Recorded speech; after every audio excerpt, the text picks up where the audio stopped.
We are now getting closer and closer to the semifinals. These players that we're witnessing here today, they're going to try their best to make their way here. I'm joined today by the wonderful Whammon. Whammon, how you doing? Oh, all good, Grackety. I've been hyped up to see the matches of time, but honestly, I was not expecting Anotand to be the one making his way all the way through here. But Anotand putting an absolute crazy show up yesterday. I am so excited to see what he's got for the rest of the tournament. But taking down his Russian brother, Mr. B, was pretty impressive. It really was. Anotand, he did show up and he did show that, he was prepared. He was prepared for those games. He was ready for B's shenanigans. And, it was quite entertaining watching Anotand play up against B, because those two, whenever they play, there's some wild strategies that they present us with and just things that we don't typically see in normal meta play. So whenever those two match up, it's bound to be just all around very, very entertaining games. But here we get a little glance at the current state of the playoffs. So today we're going to be watching Wham01 fight it off against Anotand. And after that, Beastie up against Lucifron. Now, with this bracket, this is what I absolutely love about this format here. We just get to see people playing against each other again and again. We got treated with the best of the best round-robin system into this, where these guys just need to keep facing off. You get rewarded for those constant wins, and that's exactly what we see here. But Wham, apparently... Yeah, but he's been reigning a little bit more supreme in recent times as well. Now, of course, we see the Epochas World Cup there too, but Wham has been constantly top performing. Anotand's struggling a little bit to get out of that top 8 sphere, but now he's top 6 already, so probably looking to keep that going and getting rid of the last S-tier winner. That's a pretty big feat already. Yeah. Man, I gotta say, those two players, just looking at the win rates, looking at the sets that they've had between them, it's gonna be a very, very interesting game. Obviously, as we're getting closer and closer to these finals, I mean, we're already in the playoffs. We are long past now of those sets where it can be one-sided. At this point, these players, they're going to be very head-to-head up against each other. Now, we do have the live draft going on here at the moment between those two players, and gives us a little glimpse into maybe the kind of strategies that they've got planned here, as we do see, of course, Wham first picking the Ottomans, a feared civilization by many at the moment on both ladder as well as in tournaments. Just Sipahi, they've received a couple of nerfs here and there, but in the end of the day, as long as you still have access to that unit, you're gonna make it. It is so hard to nerf that unit. Exactly, it just stays above the rest for, we've seen it now, time and time again. It's picked or banned every single time, and you can see the high priority between these players. Wham knowing the importance of this civ, just, it shows you again why this civilization is always so contested. But Byzantines also still being that prior ban. I love the fact that it's completely mirrored here. Both of these guys respecting the grind of these civilizations. But both Anotand getting China, that is a massive pick for him as well, because he's quite the China player. Yeah, not just China, but also Mongols. I mean, Mongols, probably the strongest civilization in the game at the moment, we have to say, at least if we go by win rate. But, caveat, that is only on the hybrid maps. I'm not even sure if we had Mongols win a single game outside of a hybrid map in this tournament at the moment, which is interesting because looking at the map draft, there is not a single hybrid map in this draft between the two. So that is very interesting. We've seen so many sets with a lot of hybrid maps here and there. This one doesn't have any. And Anotand not being the one to force out something hybrid is quite surprising, because Anotand has been a player that actually tries to pick a little bit off land now and again. He's a crazy water player, and I know he practices this quite a lot, but it can go wrong so quickly. And, ooh, civilization statistics, thank you, production. And with that, we see Mongols, there's 31 picks, but they don't actually get played all that much. So up top, yeah. But also just very limited.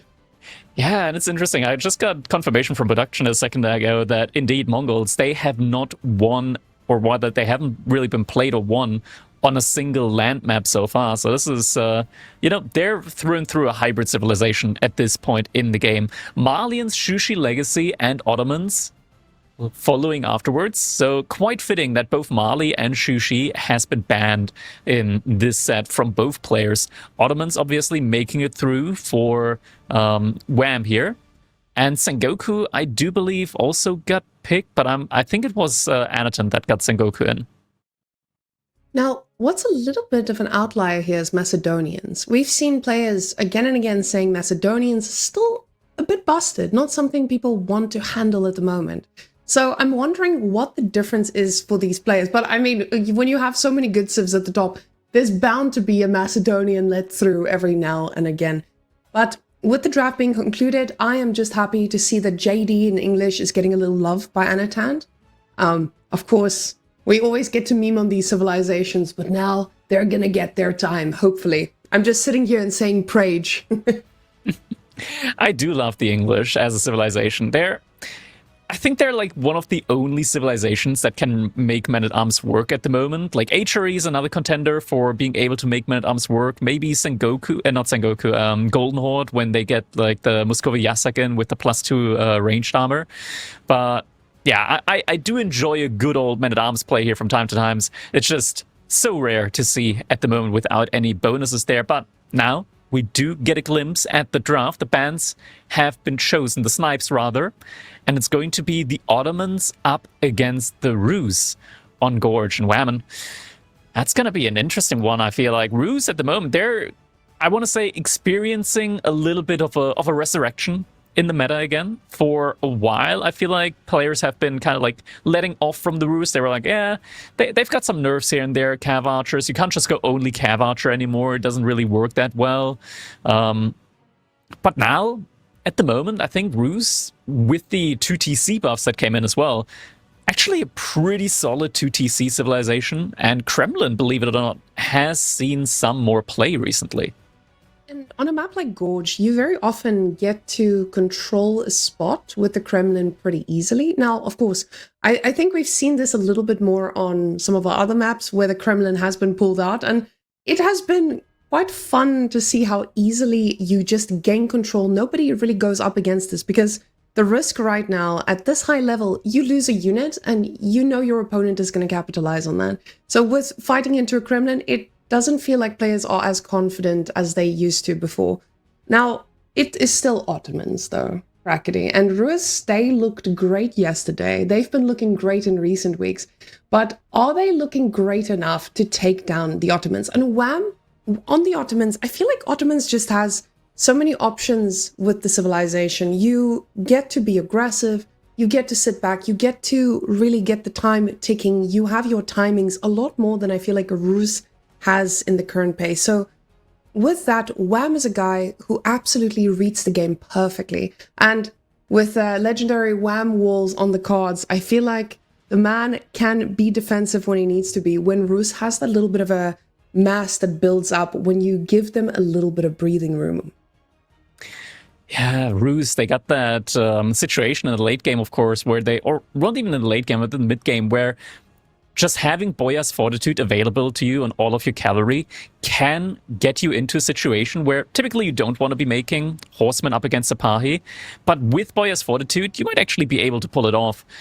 Just that extra little bit of HP means that your horsemen are going to be trading so much better than just normal generic horsemen would be, and also gives you just the ability to survive a little bit longer against those fearful Janissary masses there as well. Ottomans, it's so strange Whammon at the moment, right? Like there's been so many changes here and there with the Ottomans. They've touched the Janissaries every now and then. They've nerfed the Istanbul Observatory, so it no longer generates units quite as quickly as it used to. But you can still get to those massive, massive death bolts where it feels like no matter what you make in your army composition, you just aren't able to throw enough meat into the meat grinder up against the Ottomans. And I was about to say, Ottomans, their strength wasn't always just the fact that they get to Imperial and you're struggling. Yes, we always said Ottomans is unbeatable in Imperial Age. And sure, that has been nerfed, but the problem for Ottomans has always been that they are good at every age. Just with the cards you get to play, with your Imam timing, you get to make those pushes. But now, with Rus just having that TC available a lot earlier as well. And this is what I love about the Golden Gate and going into the TC changes now, so with the TCs being that bit cheaper, you don't need to invest as much idle time from your villagers to really get there. The timing feels impeccable. It doesn't feel like you have that same time limitation of, let's say, 11 minutes where you have to attack. By 11 minutes, it feels like the second TC has more than paid off already, even with just that little bit of a decrease in cost. Yeah, indeed. Wondering, though, if we're actually going to be seeing the Golden Gate here. Like, Kremlin is such an amazing defensive landmark to have, especially against a civilization like the Ottomans, which, once they do get that death ball going, having that panic button available to you with the militia, which now also spawn your own hand cannoneers as well. That is just such a nice quality of life that you can use when you're playing up against them. So wouldn't be too surprised if this might actually also just end up being a Kremlin game here from Anotand. And just, you also save up a lot, right? Like, you immediately have the influence on your Kremlin, so you get some more wood income. You don't have to make that wooden fortress, so you save almost 200 wood there right off the bat. And sure, the golden gate is nice. It generates, like, if you do the math, it's like 50 resources a minute that you get out of it with the way it accrues resources. But just the defensive capabilities from a Kremlin, just stacking that up against it, really just puts it into perspective just how good of a landmark the Kremlin is in theory.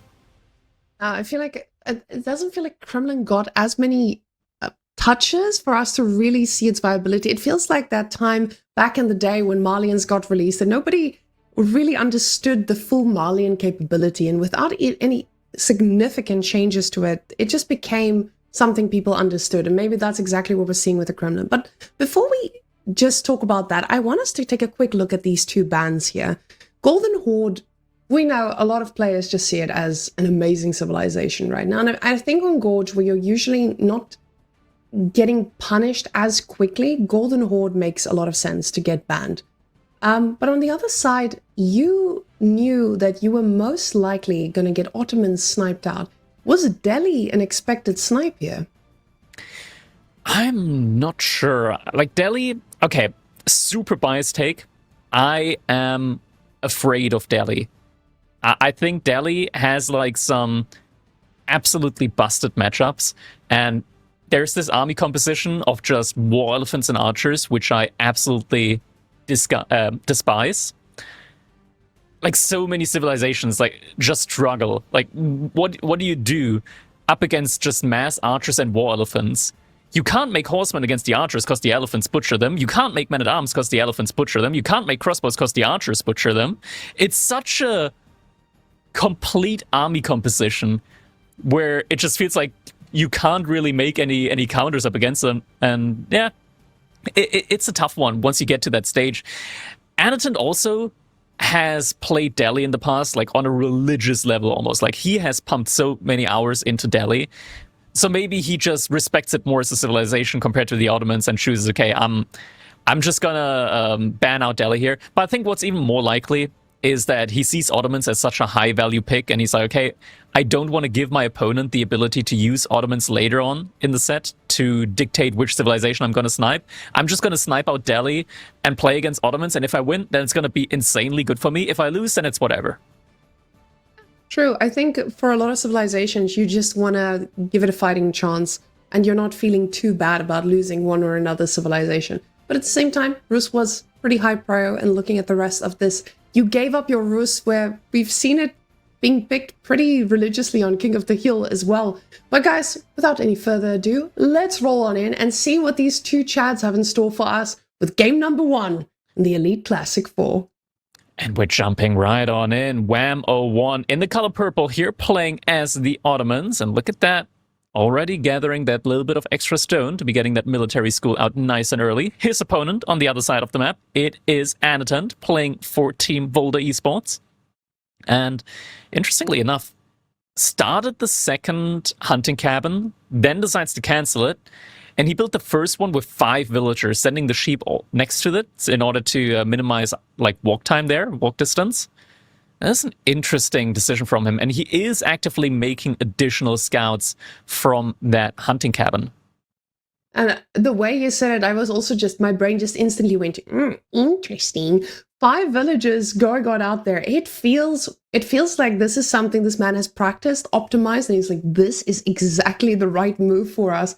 And honestly, something I don't think we've seen from any Rus players. And it might sound strange to you guys in chat.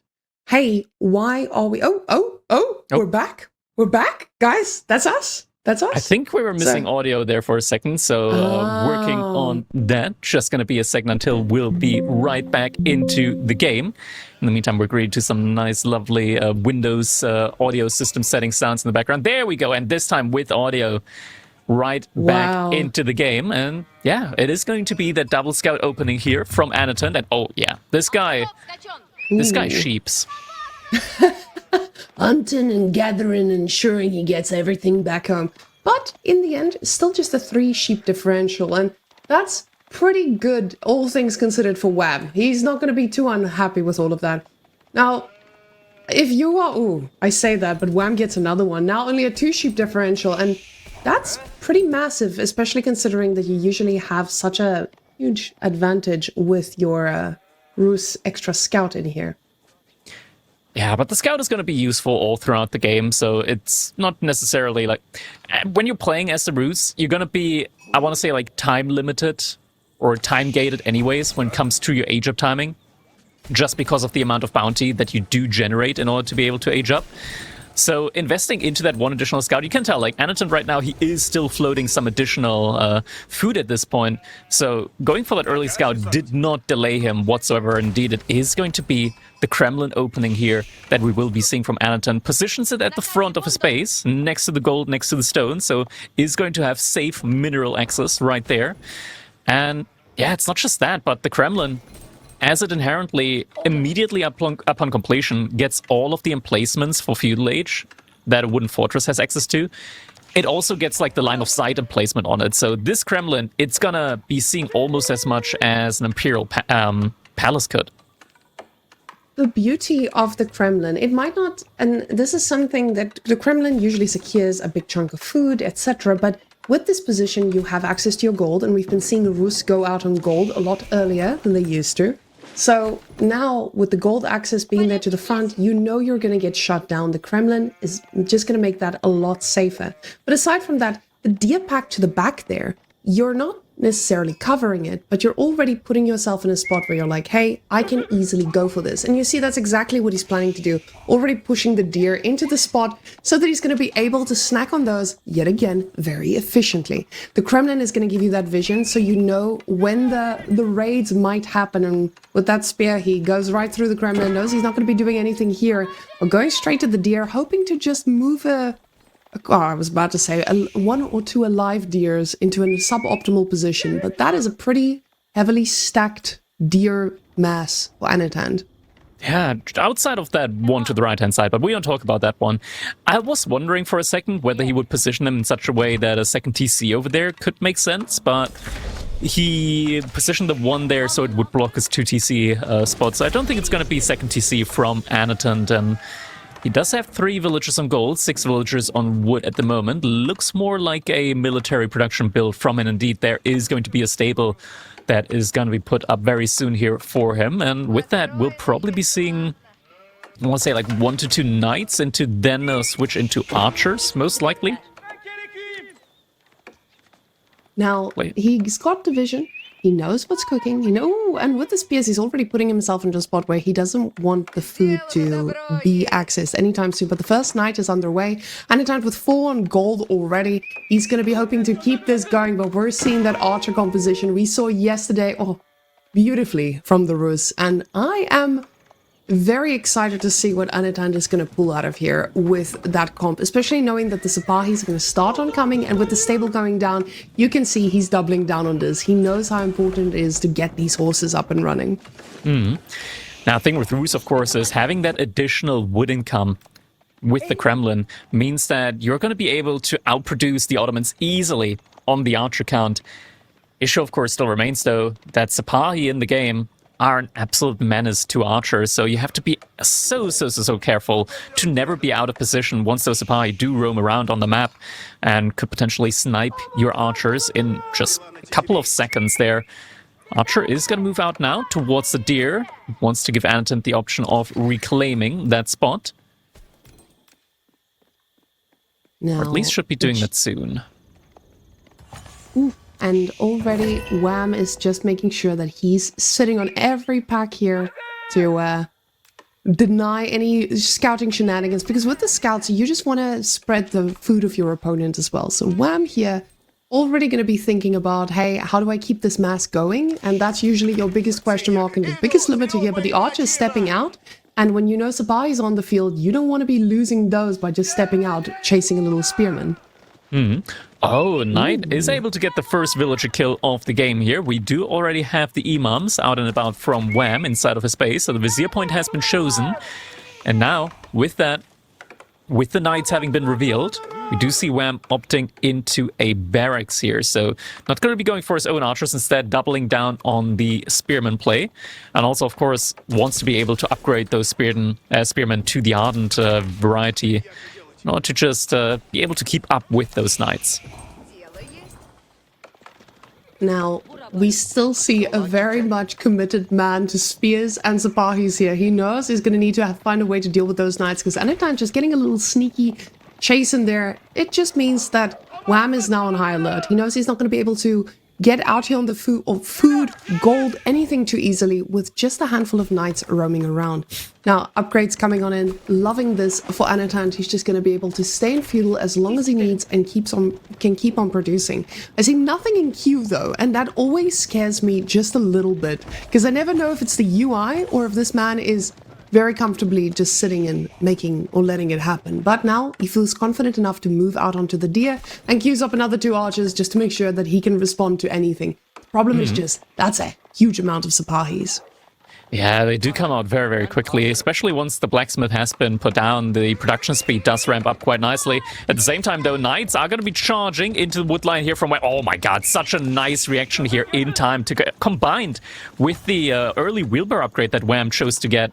Was able to move away in time now, outpost and mill, to secure the deer out on the map on his side. Wham, in a pretty decent spot, even though he did, of course, lose 1 villager out early. Having that military school does kind of make up for that. Overall, not in a bad spot at the moment, I want to say. I also like the little conga line of lumber camps inside of Anotand's base, just to be able to spread the influence from the Kremlin all the way to the wood line to be able to get that plus 20% wood income right there. Blacksmith now also coming in for Anotand. Doesn't look like he wants to be going for an age up. Looks like there is going to be another villager snipe coming in, although the outpost looks to be able to finish in time. Villager jumps inside at the same time on the gold as well. 2-pronged attack from Anotand. Snipes another 2 villagers here, but Wham, he's on his way up to Castle Age fairly soon. 9 villagers on gold, but that has just been spotted out by Anotand, so I wouldn't be too surprised if Anotand's going to be also sending more villagers over to gold, or send his army forward to try and pressure Wham now. Now, him going from 4 to 6 here is telling you that that is the reaction. He knows, I need to do something. It being like, hey, let's get a few more upgrades and keep the fight going, because I see how greedy you've been. With those 3 knights, he spotted the amount that Wham has on gold.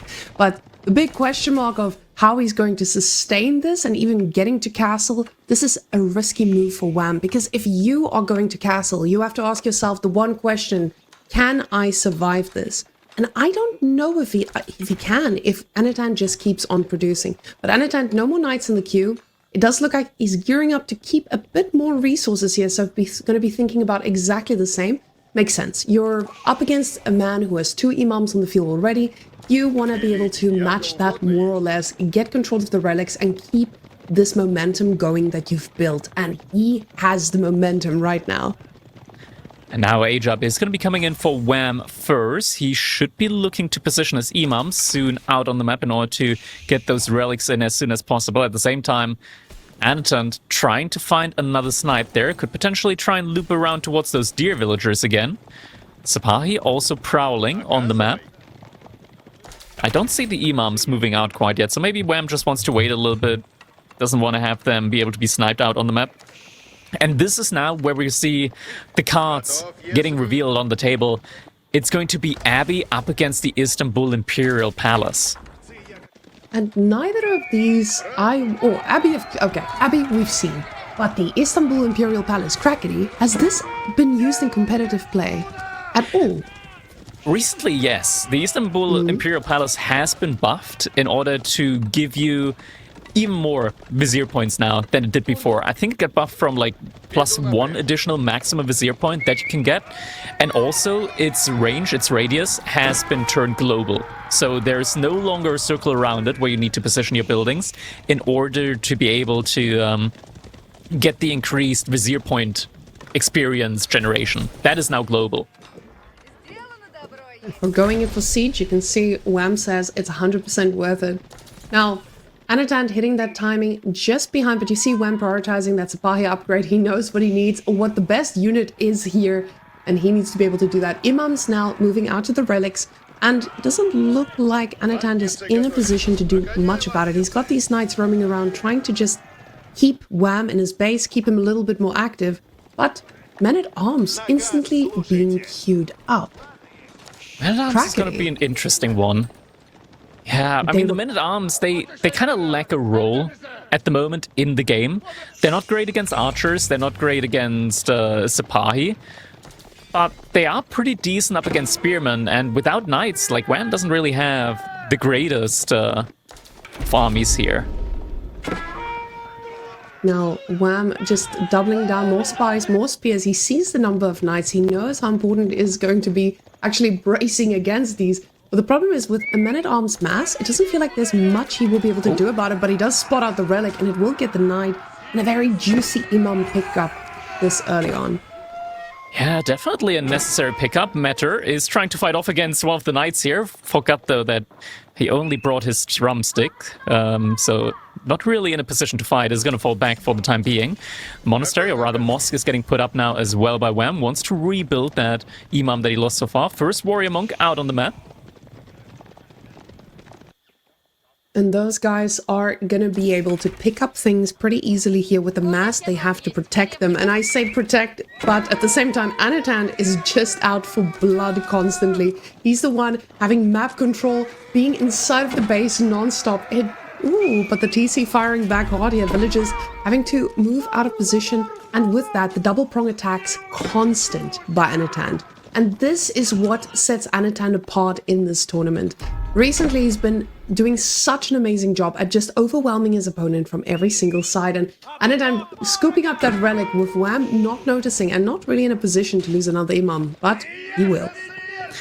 Yeah, another Imam does go down. Wham has only been able to secure one relic here so far. From the looks of it, we might get into a position where Anotand realistically could be able to secure 3, maybe even 4 relics if he's able to keep this up at the moment. There's still one relatively close relic towards Wham's side, which he could secure, but he only just now queued up the another Imam. It's going to be another 30 seconds until that one's going to hit the field. And you can see that a singular crossbowman is going to be needing to fight he pulled it. He pulled the button, Wham. Boys.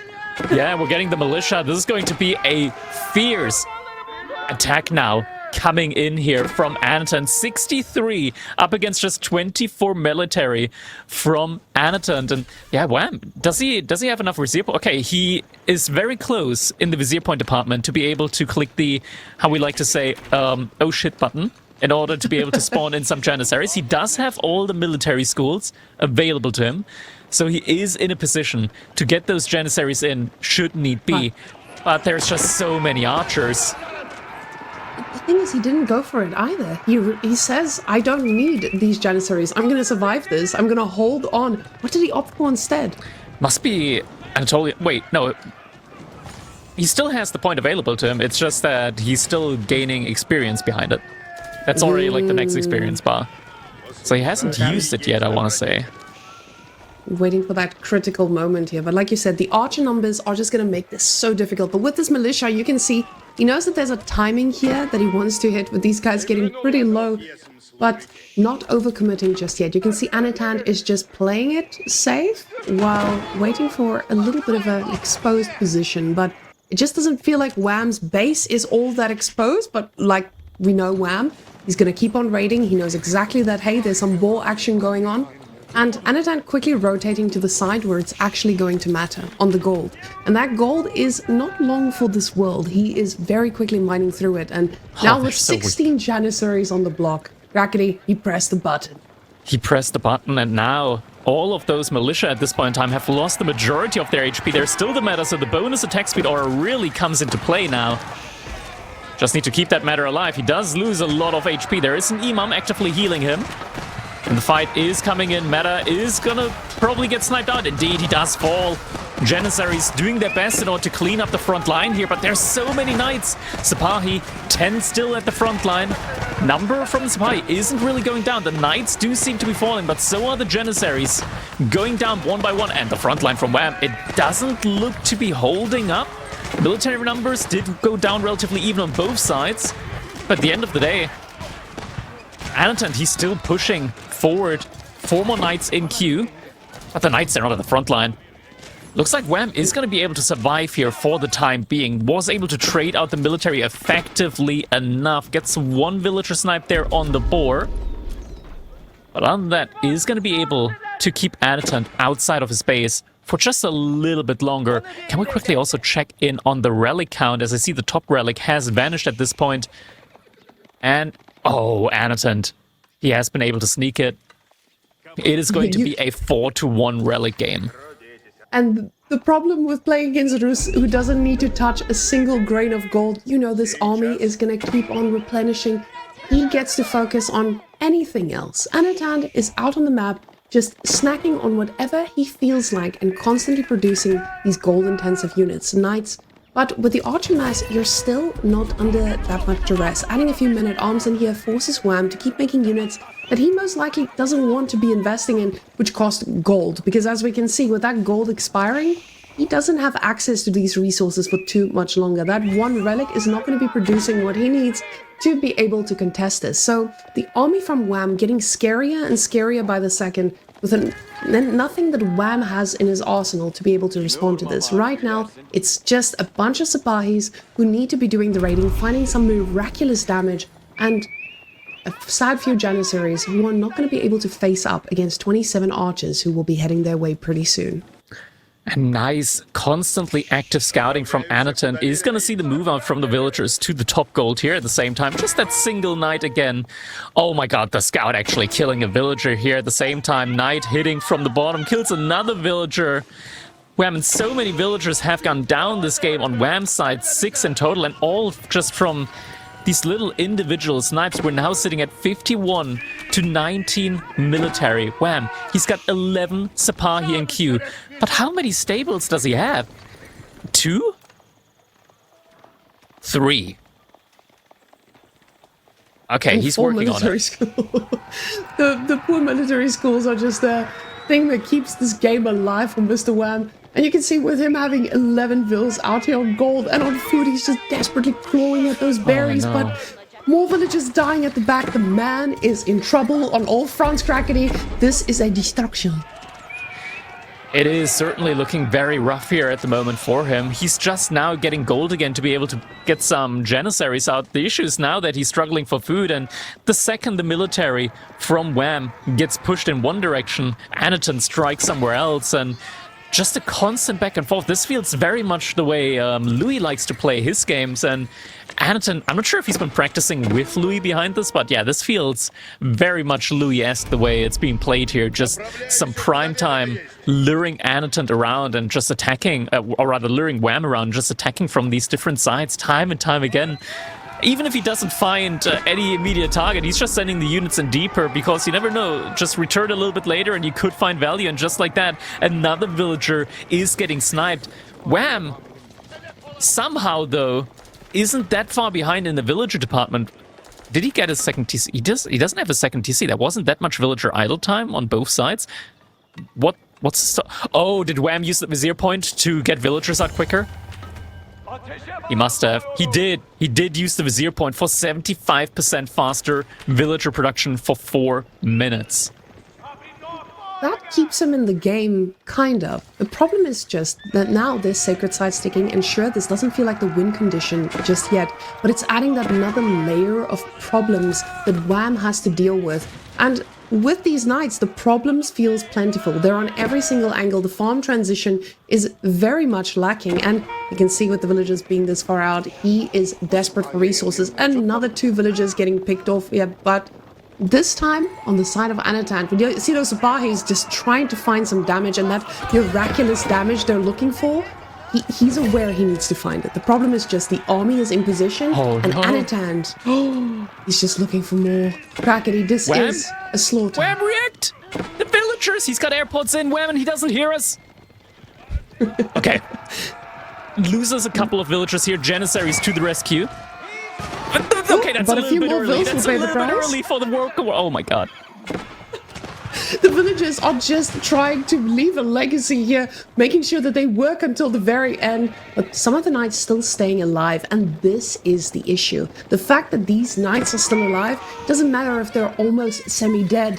They are just a constant pressure that Wham cannot react to. And very soon, as we can see, our observer showing us, Anotand is thinking about something very specific, and that is going to be a sweet Imperial Age, and we know how nice a Rus Imperial Age feels. Forwards Baskaya to end the game here. He's on 65 archers, Whammon. Now, there are a ton of Sipahi on Wham's side, but with this many archers, you could almost make an argument that at some point, like, the archers are just going to be able to one-shot the Sipahi. Okay, respect Wham. Was able to quick wall in his villagers there at the top side to keep them safe. Didn't lose any of those villagers, but the high armory is going to be on the way now for Anotand. Going to be able to get some of that very, very cheap siege in, but most importantly, just being able to upgrade this insane ball of archers to the elite status. Once they get to the elite status, they are going to be able to deal with the Sipahi as well. It doesn't matter what type of unit you have. When there's an elite upgrade advantage, with these numbers, they're going to kill just about anything. It hits so much differently, especially with him having +2 ranged attack already. He's yeah, not, there it is. He knows. I'm not trying to fight Sipahis into Imperial Archers at any point in my life. But that is so huge. This is so huge for Anotand to be able to not just win with the Rus, but also get Wham's Ottomans out of this set early on. So not only is he going to get rid of one of Wham's strongest civilizations, the civilization that he picked first in the draft, but also he's going to be able to get a point ahead on the scoreboard. This is amazing for a start into the set here for Anotand. This is now Rus on a whole different level. We're seeing Rus coming out, not a single horse archer, but Wham was actually a guy who pulled out horse archers with Rus recently and still made them look good. So I feel like with Rus, we're just now seeing the tip of the iceberg. Players are showing us this Civ is very much back, and they are scary, but masterful play here by Anotand. Again and again, just showing us what constant pressure can do to a man. They say pressure makes diamonds, but you have to survive this pressure first, and unfortunately, Wham was not strong enough. But with the next one coming up, we actually get to see an HRE snipe, and I honestly would not have predicted anything like that. And letting House of Lancaster through. House of Lancaster has been something we've seen people snipe. HRE? Definitely not. Yeah. Getting a little glimpse back at the replay here. I think this was also just such a crucial turning point here from Anotand, being able to utilize the panic button that the Kremlin provides with the militia to be able to trade out up against the death ball that was still in the making from Wham. And that is such a crucial point in time, right? Like being able to keep your opponent from reaching that critical mass before it starts getting overwhelming on your end. Such a beautiful, beautiful timing there that Anotand was able to find. But now, moving over to Dry Arabia, the House of Lancaster up against the Golden Horde. The Golden Horde, one of the, I want to say, most anti-fast caster civilization in the game at the moment, just with it's so weird. It's such a weird tempo conundrum with them because they have such a long age up time to get to the feudal age. But then once they do reach feudal age, they're actually able to just produce units so quickly with the Golden 10 being there immediately. Like you just get the Khan out as soon as you hit the age up, and then after that non-stop toggle production into mass archers, you immediately have a full army composition. Can't really be asking for more. On the other side, House of Lancaster, they've recently had I want to say like they've had a second coming when it comes to looking at manor play again. They now enjoy 2TC into manors, which is very slow as a build in general, scaling wise, but it gives you an opportunity to play a long game. But you're forgetting about the one thing that they love to do that I feel like Mr. Golden Horde is not really prepared for, and that's Dark Age aggression. You get to shut down that uwu, which stops the fact that you get your Khan out. Sure, you're gonna have enough stone for that, but afterwards, what then? You don't have access to your gold, you don't have access to your stone. It starts to feel like the Golden Horde doesn't really get that tempo going that we talked about a little bit earlier. Golden Horde needs that tempo because when they start rolling, it's really hard to stop them. House of Lancaster, they have a funny way of doing that. Now, that's maybe why the HRE was banned here, because HRE does an amazing job at shutting down in Dark Age, and then if they wanted to pull out the cards, they very much have the tempo to do it as well. House of Lancaster has a little bit of a similar play at the moment, although they do feel a little bit more comfortable staying in feudal and not really forcing any crazy plays out of their opponent. The problem is just your unit composition is so scary, especially when you're relying on your towers to keep you alive. We've seen this with just an insane amount of Hobbler play, and with Golden Horde, you're automatically going to be forced out on those external food sources. Sure, you have an amazing transition, but you need to get there, and that is usually the issue. So I'm very worried for Anotand if he doesn't get that ounce of a tempo, because it doesn't feel like Wham is the kind of guy who gives you the opportunity to get that tempo. Yeah, it's going to be interesting to see, as you mentioned, with the Dark Age aggression here from the House of Lancaster, if they're going to be able to deny those Uwus early on. I kind of feel like the Uwu just generates resources quickly enough, or rather Spearmen, they take too long to destroy the Uwu, to the point where very often you can actually see players just still being able to afford maybe both the Khan as well as the first batch of Toguts before the first, okay, I'm going to try saying it correctly, Ovo is getting taken down. And I can see Beastie in Twitch chat trying to trigger the nice little sound out of both of us. Hopefully he only gets one out of each of us. But guys, we'll see how long that takes. As we're about to head into game one, let's go see if there's a barracks opening, because your girl, yes, baby, Wham is going to be doing that Dark Age aggression. Wham, he's bringing the spice. Ladies and gentlemen, how much investment in Dark Age?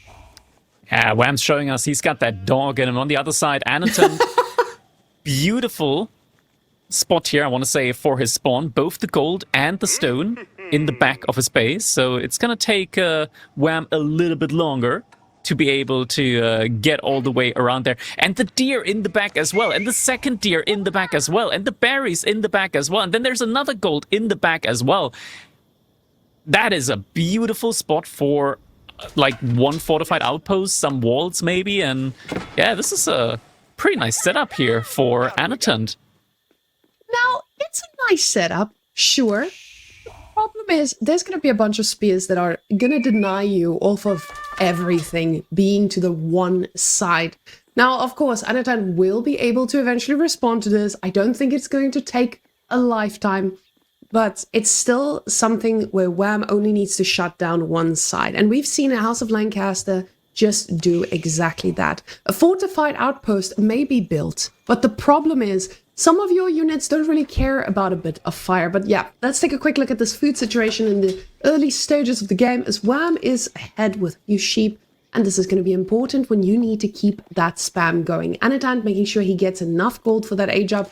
And the first spearman going to hit about now. Now, of course, with the stone already coming in, like you said, you don't get to kill the Uwu too early, but it's just going to deny him from having too many extra horses running around. 4 spearmen already out from Wham. Is he going to be investing into a 5th one? Doesn't look like it, though he still has villagers on wood, but he also needs a house fairly soon. Yeah, I don't think he's going to go for the... Maybe he just put a 3rd villager over to wood. Is there going to be... Yeah, there is going to be a 5th spearman. I was wondering, like, if it was just going to be the 2 villagers on wood, then I don't think he would have gone for it. But with the 3rd villager, he's going to get enough wood income to then follow up with a house soon enough before getting housed himself. Anotand does have enough gold already.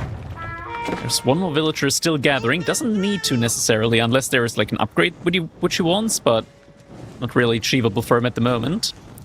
Yeah, the the OVO is going to be getting torched down here relatively quickly now with 5 spearmen, and the Gur should also be next. That should be roughly like a 225 resources worth of lost resources there for Anotand. So already like kind of making up for 3 of the 5 spearmen there. Yeah, Anotand is the kind of guy who's going to stay on that gold for the extra few seconds just to see if he can potentially get the gold he needs for the upgrades, if so needed. But of course, Wham reacting to that, telling you, hey, there's no point. And also telling you very clearly, no uwu for you today. Your stone is cooked. The 250-ish that you're going to be having in your bank, that is it. So, Kanador goods coming in, 1 minute 20. There's still a lot of time in Abbey of Kings.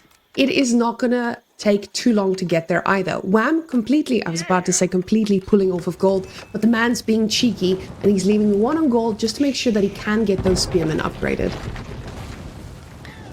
Alright, Abbey of Kings going to be coming in for Wham. Ovo about to be going down. 2nd Gur on the wood line coming up now. Is that going to be Wham's next target? Indeed, it does appear to be the case. Has to be careful, though. Doesn't want to be in the range of the TC. Okay, no, man. He's not in range of the TC, so that's all looking good.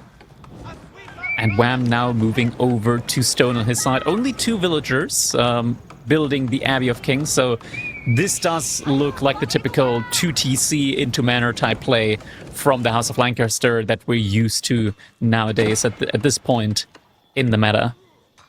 I was about to ask, we see House of Lancaster very often going for that 2nd TC, and the 2nd TC play is absolutely sublime. Thank you, World's Edge, for giving us back 2nd TC viability, because it has been awesome to see just that little bit of different playstyle we see out of the players. But House of Lancaster on a 2nd TC, it is scary. There's not many civilizations that can actually shut that down.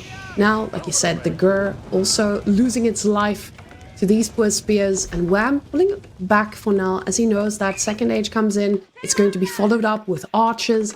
Whatever the man pleases, he's going to be able to take those down eventually. He doesn't want to overextend too much, but at the same time, keep an eye on those resources and see where they can be of use at the moment. And where they're going to be of use is exactly where the scout is keeping an eye on that Vil as we see him trying to sneak in another uwu.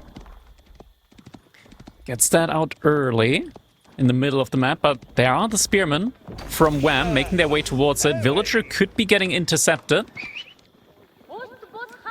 But he... Okay, never mind. Doesn't find the villager in time, but will find the Ovu. But I think rather than going for it, he needs to fall back towards his base, because the Khan is going to be there and he's going to be applying some pressure. Wham is so close to be able to have enough stone here for that 2nd TC.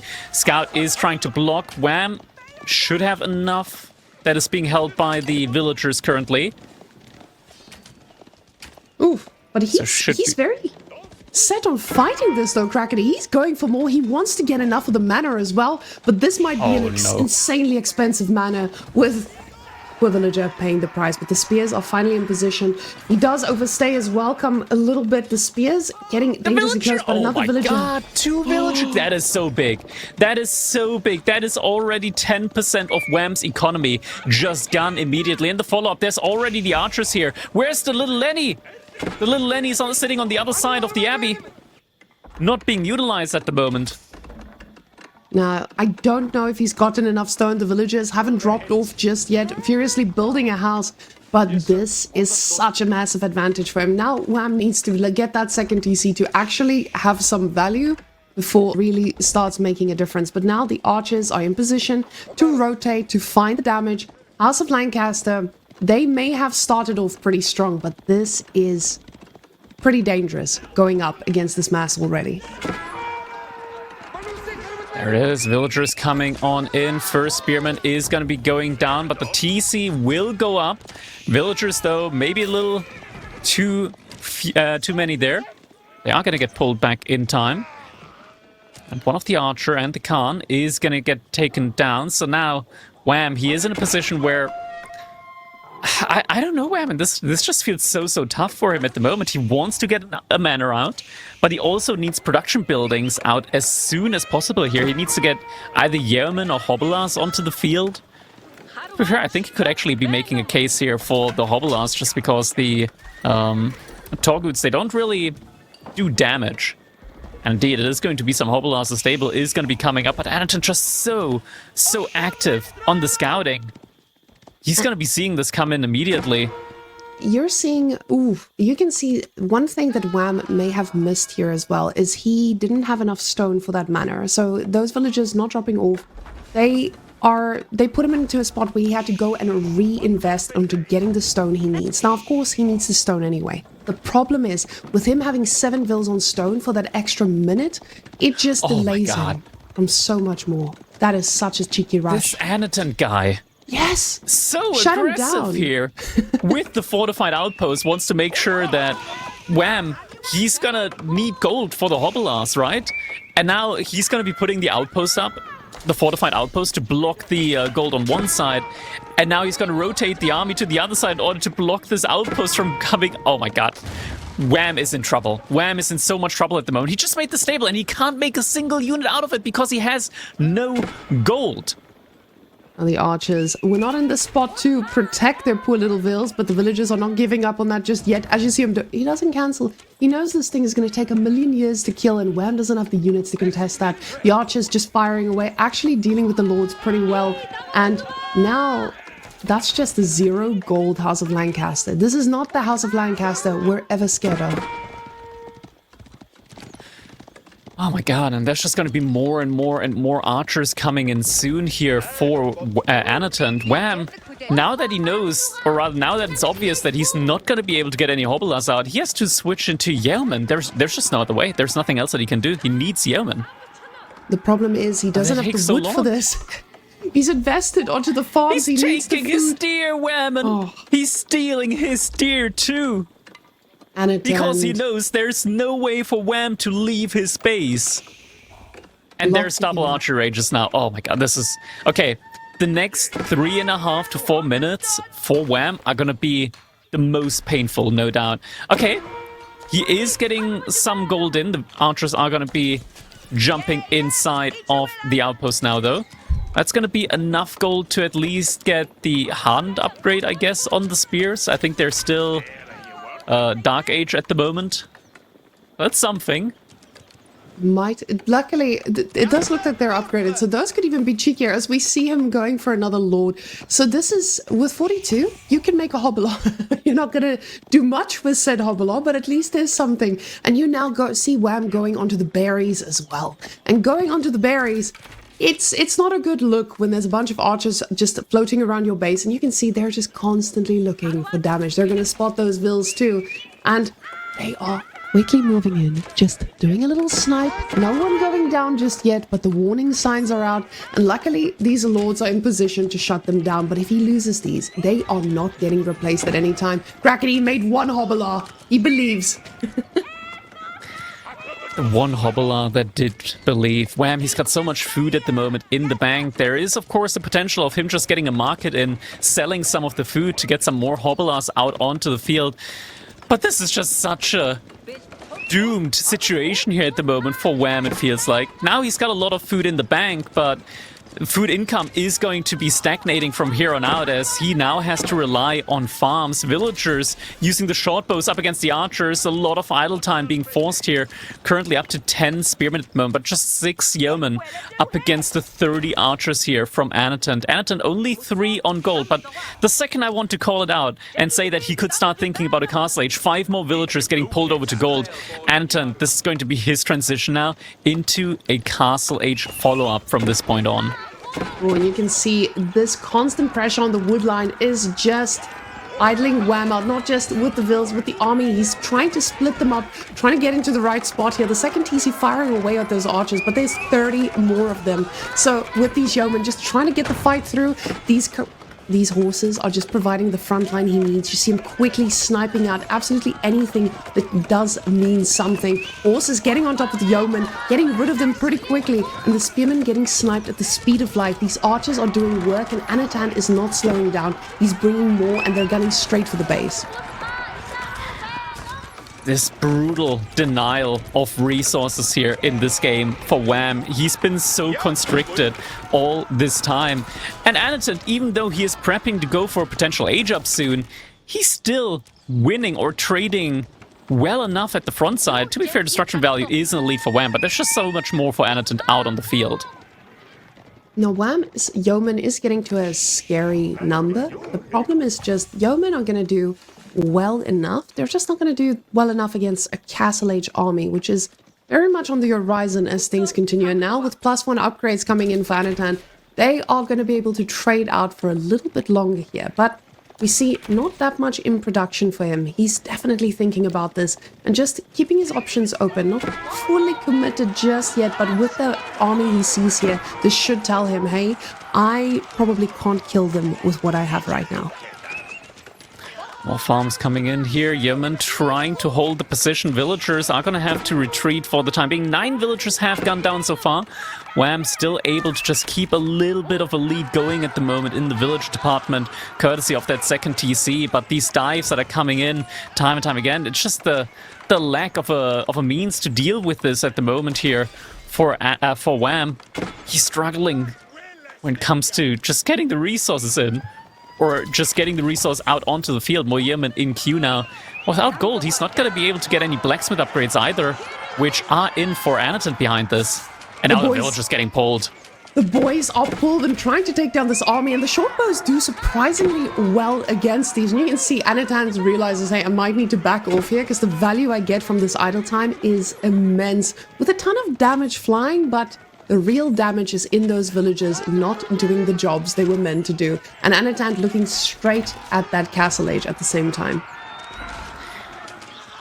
And it is going to be coming in. The front line, though, just this mass of Torguts. There's nothing in Wham's army to deal with it. Just a single spearman, a couple of lords, and the villagers just going to get sniped out now by the archers. Just a couple of yeomen.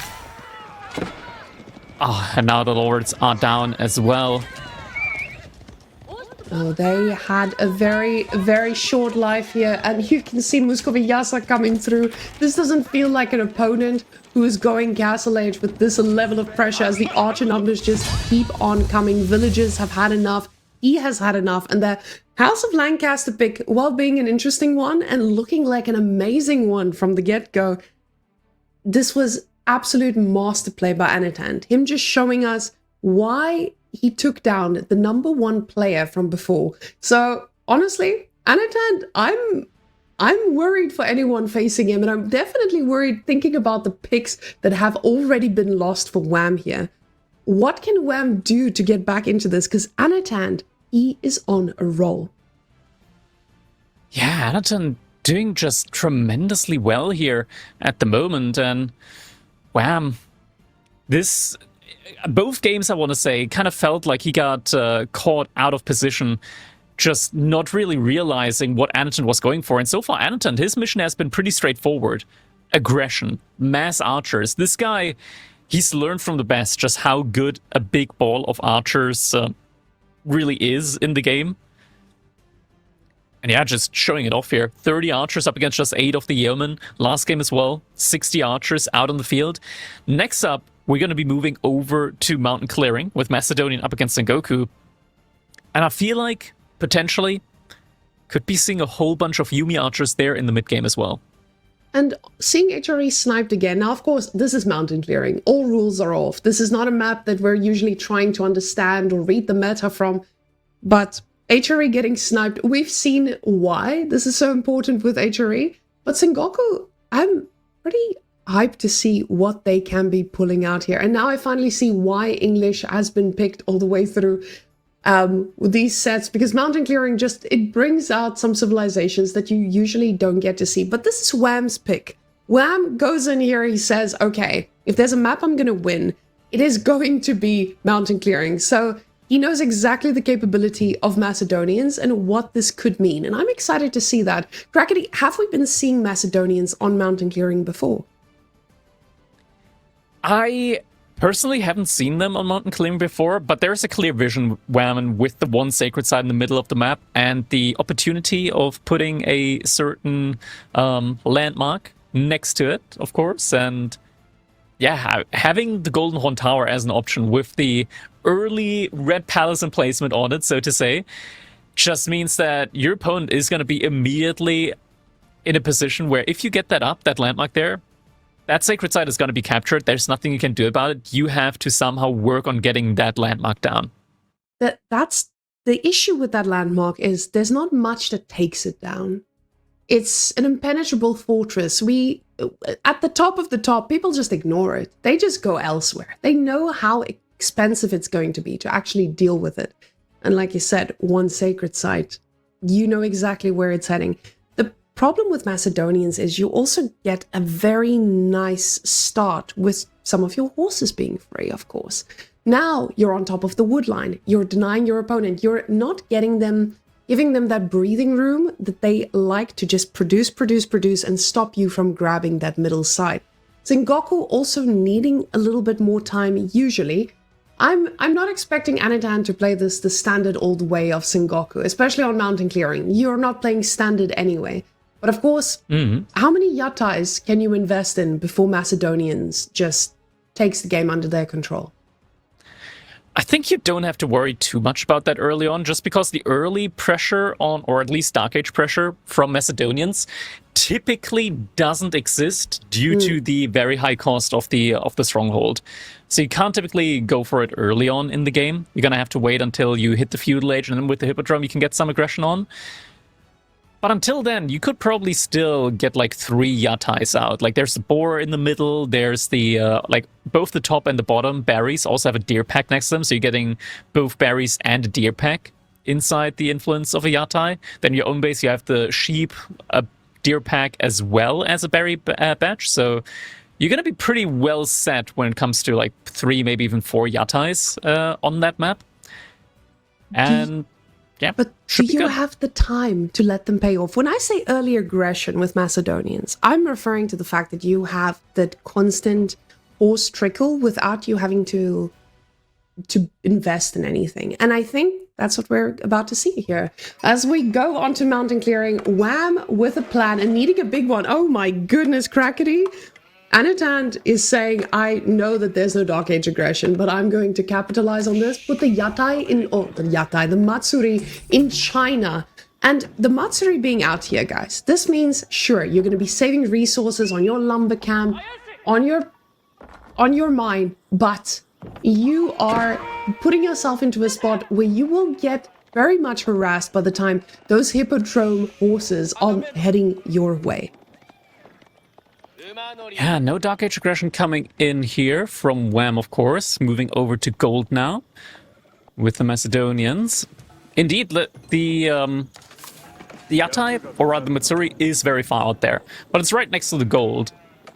And there is a pretty good spot, I want to say, for Anotand to like get a small little palisade wall in alongside with an outpost to be able to protect the Matsuri.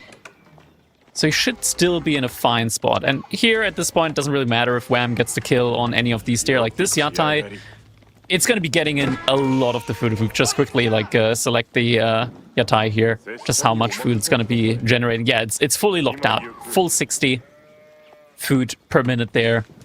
That's as good as you can get it. And that feels just absolutely amazing if Anotand. That trickle is putting you into such a nice spot to just constantly keep on producing. But now with the extra access that you have to food here, Wham, out on the deer, he knows how important it's going to be to just keep that food coming when you want to get to the point where you need the control of the middle. This is on Anotand to ensure that this is not free for the grabbing. With his villagers out there as well, you know, you're snacking on the outside sources as long as you can. Because once a horse arrives in your base, every little charge can make a difference. As Anotand knows, as he is very clearly our horse goat from these last few games, he knows the power of getting raided and raiding. So now, just our standard old Dark Age, everyone gathering at their own pace, Sengoku producing the yatais of the ages, and Wham getting ready for that hippodrome. He wants to get those horses up and running. And with 5 as well, he wants to get them pretty quickly.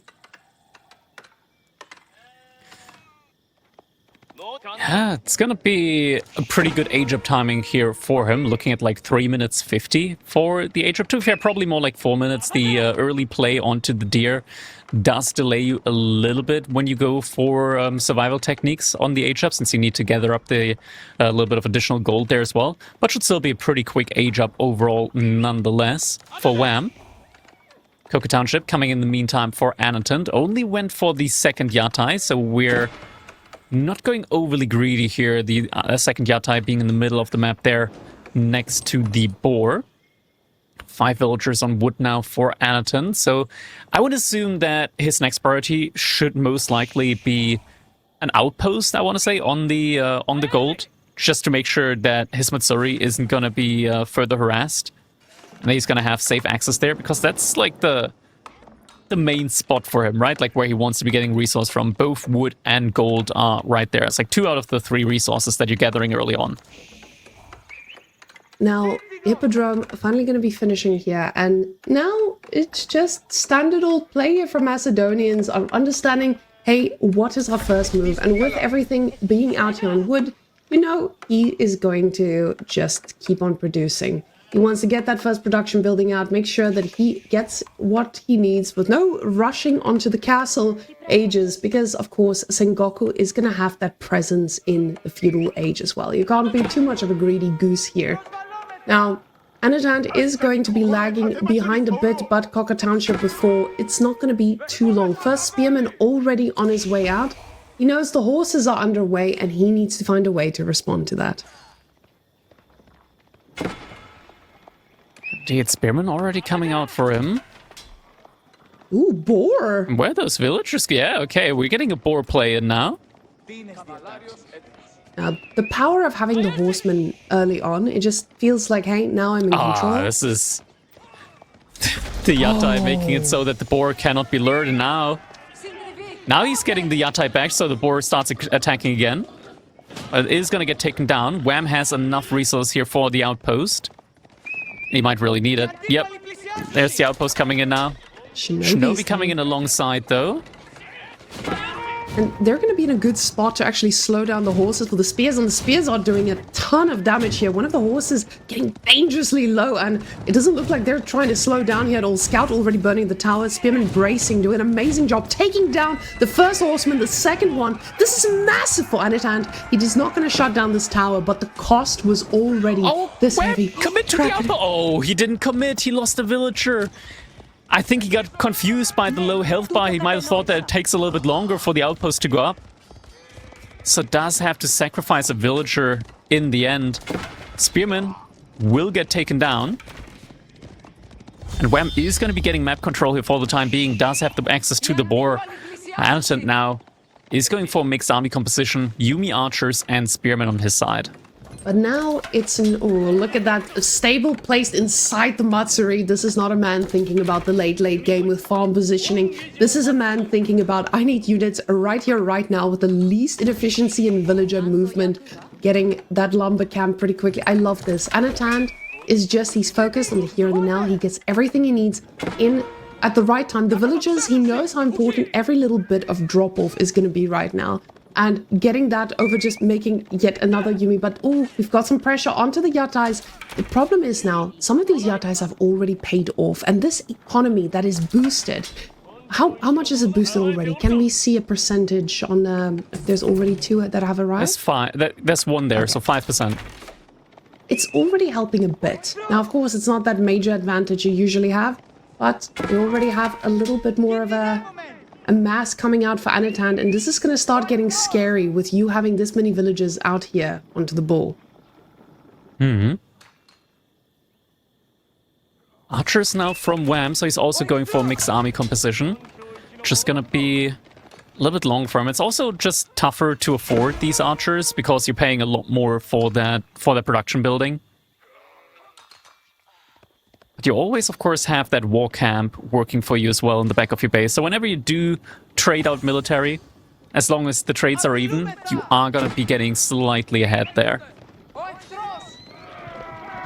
Now, the horses, they provide the constant harassment. You're constantly giving Anotand reason to respond. But at the same time, Anotand, he's just making the units he needs. He's now getting into... Oh, this is beautiful. Okay, not the villagers chasing, but just the shinobis providing that constant pressure of, hey, you're not going to be getting a cheap chase off. And now being the one raiding himself, I would not expect anything less from Anotand. Finally getting a few horses in here to be able to contest this. Now you can see him building those houses outwards. He wants to make sure that he drops the ball closely and keeps on producing. I just love this about the shinobis. You're denying your opponent from feeling free to harass and making sure that you are the one who slowly gets to that tempo yourself.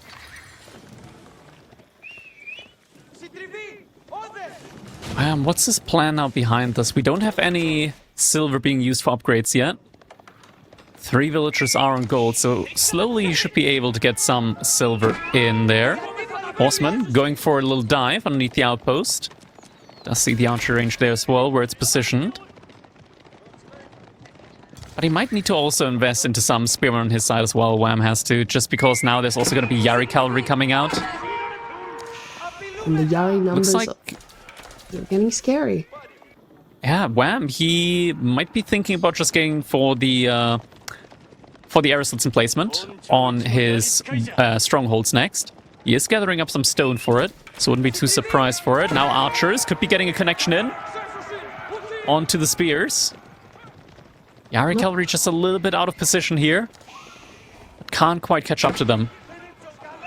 Now moving out like this is going to mean that Wham gets a little bit of tempo that he needs to actually try and do some damage. He picks off one single spearman, and we do see some horses getting dangerously low. Yari cavalry now going to be trying to chase him down, but of course Wham pulling back, reading this. He's floating a little bit of resources here, keeping his options open, and now with a horseman and tries to keep that action going, as we know the Macedonians are just so famous for.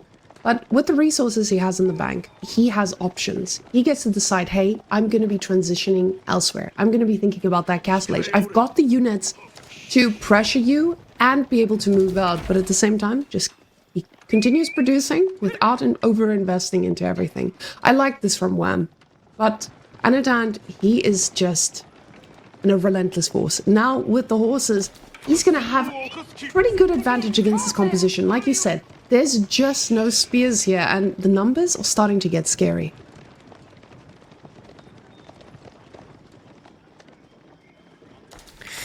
They are. But we do also have the Hippodrome Radari now. So with that, Wham, having access to almost an Imperial Age level unit in the Feudal Age. Also, all of the additional movement speed here is going to be able to catch up to the Yumi archers. And fight looks to be taken here.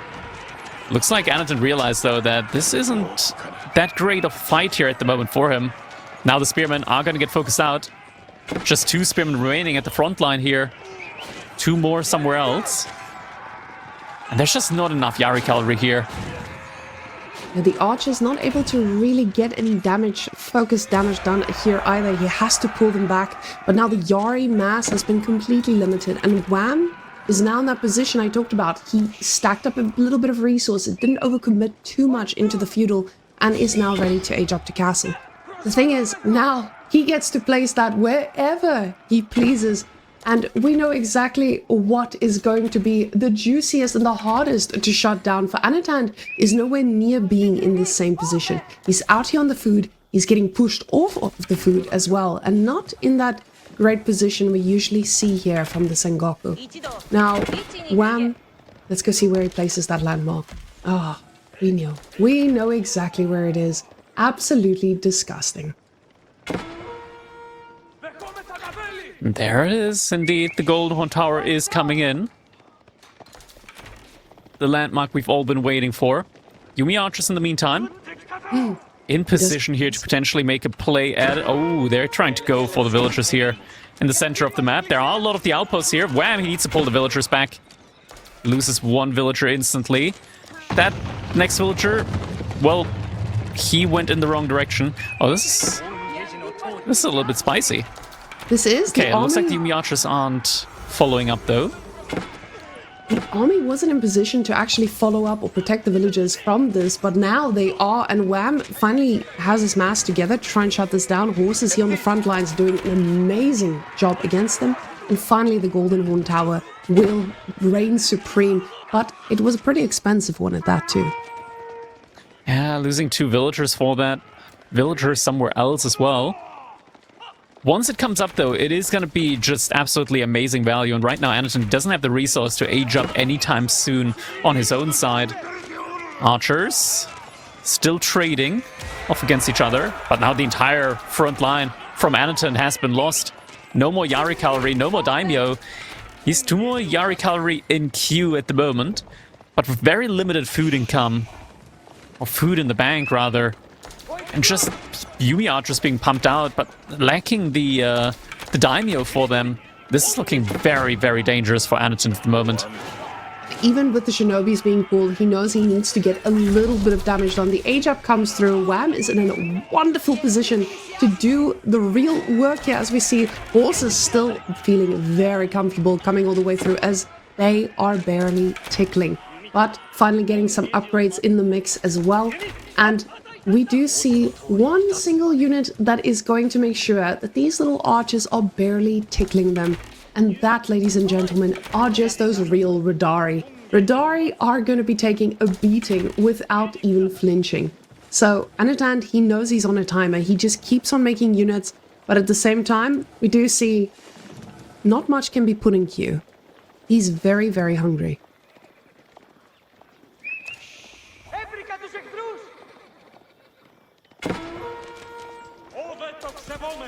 That first Radari taking a few shots, but crackety, this is the problem. You may have 38 of them, but Radaris don't care. Truly don't, and I mean, there could be a case made for Anotand here if he had like a significant unit mass advantage, but when it's 2-1, but there is a significant tech advantage, then 2-1 really isn't like enough of an argument. It's not even 2-1 at the moment for Anotand. So this is just going to be getting worse and worse at the moment now for him. 13 villagers on gold currently for Anotand. Not sure if he's trying to just buy food to get more units out onto the field, but he's not getting the age up anytime soon here. And wham, he's now got the monk in queue. He's soon going to be able to start capturing that sacred site. And even with the villager kills, he did an amazing job at trying to capitalize on that. But the problem is just, now there's just an age advantage. There's the food you can't respond to. And usually, Sengoku, it doesn't feel like they get in these positions because they usually have a pretty standard, fast food transition for themselves. But now, it just feels impossible. And now you can see Anotand's trying to do what he does best, raiding his opponent to ensure that he is not under that same level of pressure. But he's very far out against the composition that can quickly run over him, just trying to snipe out what he can. And with that, he does get a little bit of damage done, but the Sacred Side victory is approaching, and both of them are planning to move out on the food here. I feel a little bit more optimistic for Mr. Wham, though. Wham, he's got that big mass advantage at the moment. Yatai is going to be taken down. Anotand getting cut off from the resources here. Villagers getting idle, just tries to build a house instead, but you can just tell there's no damage coming out of these Yumi archers. Shinobi getting spawned at the front side next to the house, but the villagers are being all idled out here. They're all going down, and with that, GG is going to be coming in. Wham, not giving Anotand an easy set here, is going to be setting his own score on the scoreboard, and now he's back in the game. And Wham coming back on a map that he was very, very prepared for. Mountain clearing, again, is something that feels like a little bit of a wild card. I know some of our top players are not the biggest fans of playing on mountain clearing for this exact reason. It feels like you get a trade and you get full control of the game, and there's just not a lot of opportunity for comeback as those resources thin out. And Wham knew exactly how to play that perfectly. And with these plays, you can see the Yatai being pulled back there just a little bit too late, not really getting the damage on these villages, but Anotand just, again, reading this so well to try and get every bit of damage he could. It looked really good for Anotand up until that point. But Wham was just able to utilize these resources for a bit longer and really gain control of this, making sure that Anotand was the one overextending with these archers, and the composition from Wham just reigning supreme every single time. Yeah, definitely a good call for him to be also going into his own archers. Felt like the Yumi mass just wasn't going to be enough here for Anotand to really try and overwhelm Wham. The Yari cavalry also just didn't work out all that well, even with the Daimyo in combination there. Once that Hippodrome Radari just hit the field, you kind of felt like Anotand, he needed like 5, maybe even 10 more Yari cavalry to really be able to take these engagements. Now, these pickups here were, again, fantastic from Anotand. Reading this every single time and Wham realizing, hey, it's worth it to pull back and then push out. And finally getting that army together and really doing, I feel like this point was maybe just a bit of a killing blow, as so many of these archers went down, and once you're losing that mass, with Anotand's economy, he just wasn't able to get back on there. For a second there, it looked like he was thinking about Castle himself, as he was just floating a ton of resources there, but you're going to get to Castle, and then you can't make anything, because there's just no more access. But that being said, ladies and gents, we see another yellow civilization being sniped, and I'm just referring to Aeobids here because we got 2 HRE snipes in a row, but finally King of the Hill, we get to see another pick. Now Aeobids, I see why it gets sniped constantly. This thing on King of the Hill has been disgusting. Now of course with the Manjanique nerf, it does feel a little different, but rather goes up against the French. Now Wham's French, that's pretty scary. Yeah, and this is going to be on King of the Hill, of course. I'm kind of wondering here, Wham, and China on King of the Hill, you don't have a long distance to your opponent. There aren't like a lot of ways for Wham to like try and sneak out. At the same time, this is so difficult. Like China, they can be greedy on maps like in general, China can be greedy, but on maps like this where you always know where the resources are, you can always estimate where your opponent's going to end up being. I think as China, you probably still need pro scouts. As French, I would argue you could also go for pro scouts just to make sure that your opponent doesn't pro scout the deer away. But you kind of don't want to invest into it as French, even though it is cheaper. You'd rather just like get more knights out, put on aggression on your opponent, try and deny them from getting the deer in. That's a tough call to make, honestly, when it comes to whether you want to go for pro scouts or not.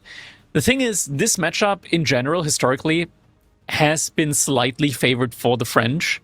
When, like, with the little asterisk there, when China runs out of food.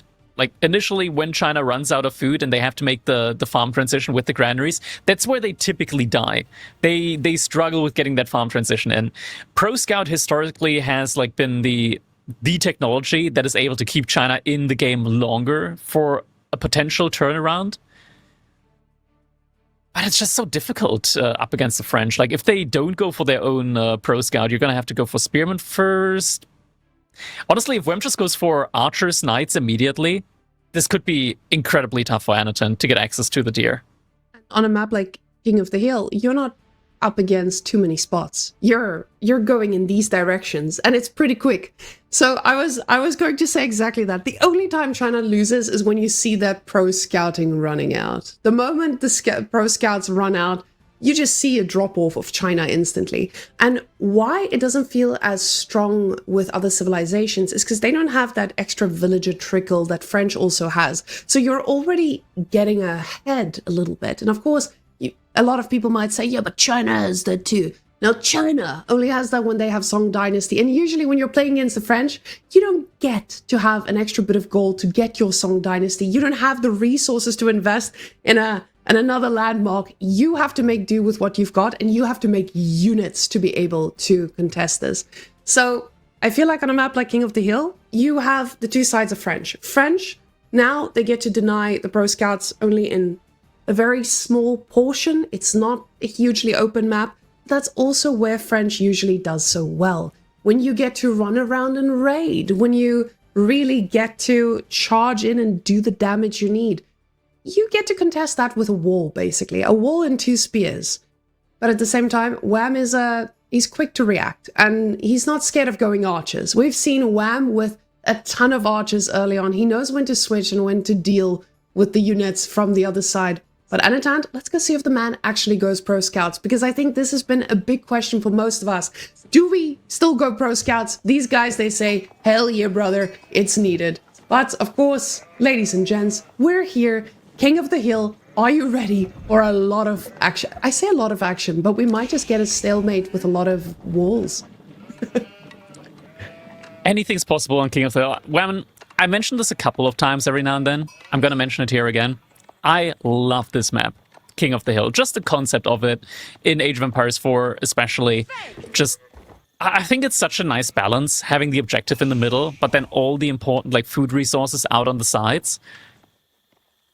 I just, something about this map just really clicks with me. And I always love to see when it comes in. So here we go. And this is a classic matchup with the Chinese up against the French. We do, of course, have Anotand here starting us early on with the no IO opening, as is common at this point. So we'll be getting that Imperial Official only once the age up comes in for the Chinese. And Wham, going for the very early deer opening here. Now, this already tells you that he's expecting the pro scouts. He knows exactly that, hey, this is what China does well. And I also just need to get access to these resources so quickly. With the French, you sometimes go for pro scouts, but he doesn't want to be investing into pro scouts when he could be investing into knights. And with the deer being this close to your base, it feels like a pretty safe call at that. And China, of course, they don't deny you on your deer at any point.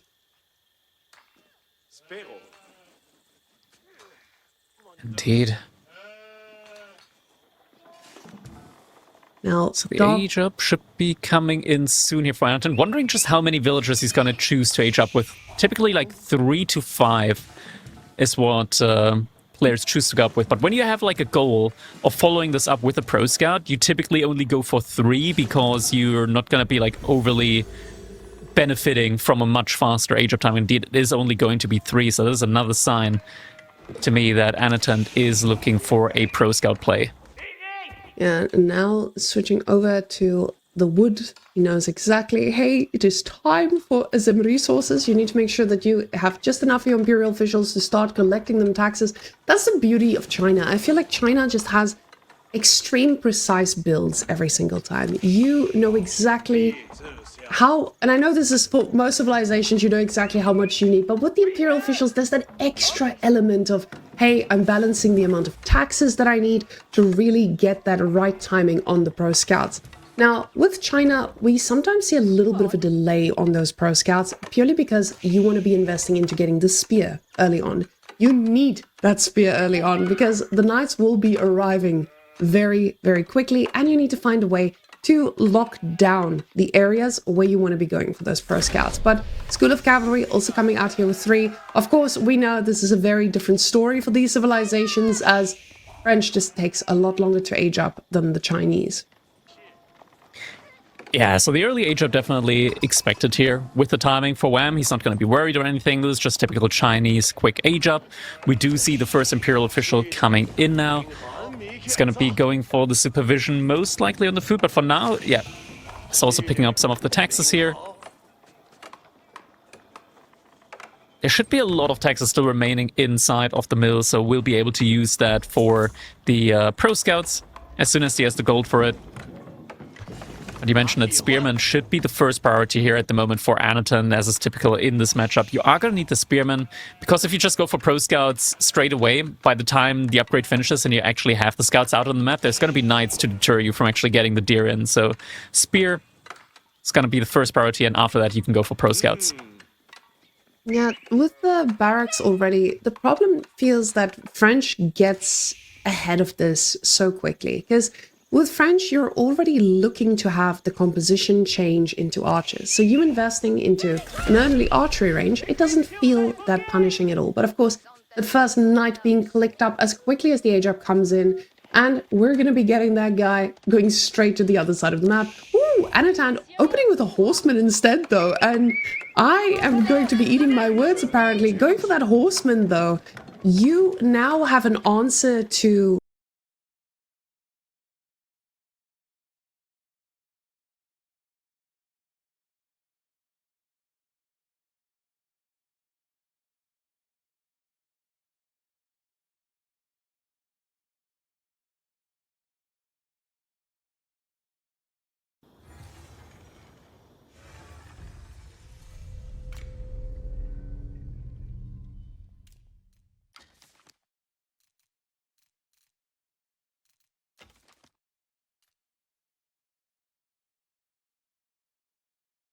Are we back? I think so. Looks like we're back. Okay, we're back, everybody. And luckily we see, as we saw from that observer view, we're still in the game. Nobody has died just yet, ladies and gentlemen. That is good news. Guys, just forgive the Norwegian internet. You guys know it's a country that really struggles to keep connection going. They just have so much good water and happiness out there that sometimes we're going to get stuck. Internet isn't everything. Yes. There's more to life than a good internet connection. Right, guys? Right? Surely. Everybody can agree. Now, where we were in that game, the fact that we had a horseman opening, I don't know where we got cut off, but the horseman feels like such a cheeky play. It can pay off so well. Or you're going to get yourself into the most sticky situation because you just don't have a response to the knight. Now, of course, the horseman responds to the archers that you're going to be up against, and he's already getting a little bit ahead of that. But we are back, ladies and gentlemen. That first horseman is going across the map. I just wanted to catch up with the game speed as well. That's the second one. Ooh, is that the... No, that's the second one already. So we can see the wall coming up from Wham. Wham living up to his Wham wall reputation pretty quickly to make sure that those do not get interrupted. The wall is going to be coming up relatively quickly. Anton does see it with the scout, but the knight is going to be there. Scout trying to be a little bit annoying here, but is going to get forced away by that knight. Unless he wants to just lose the scout. That's probably fine with Wham as well.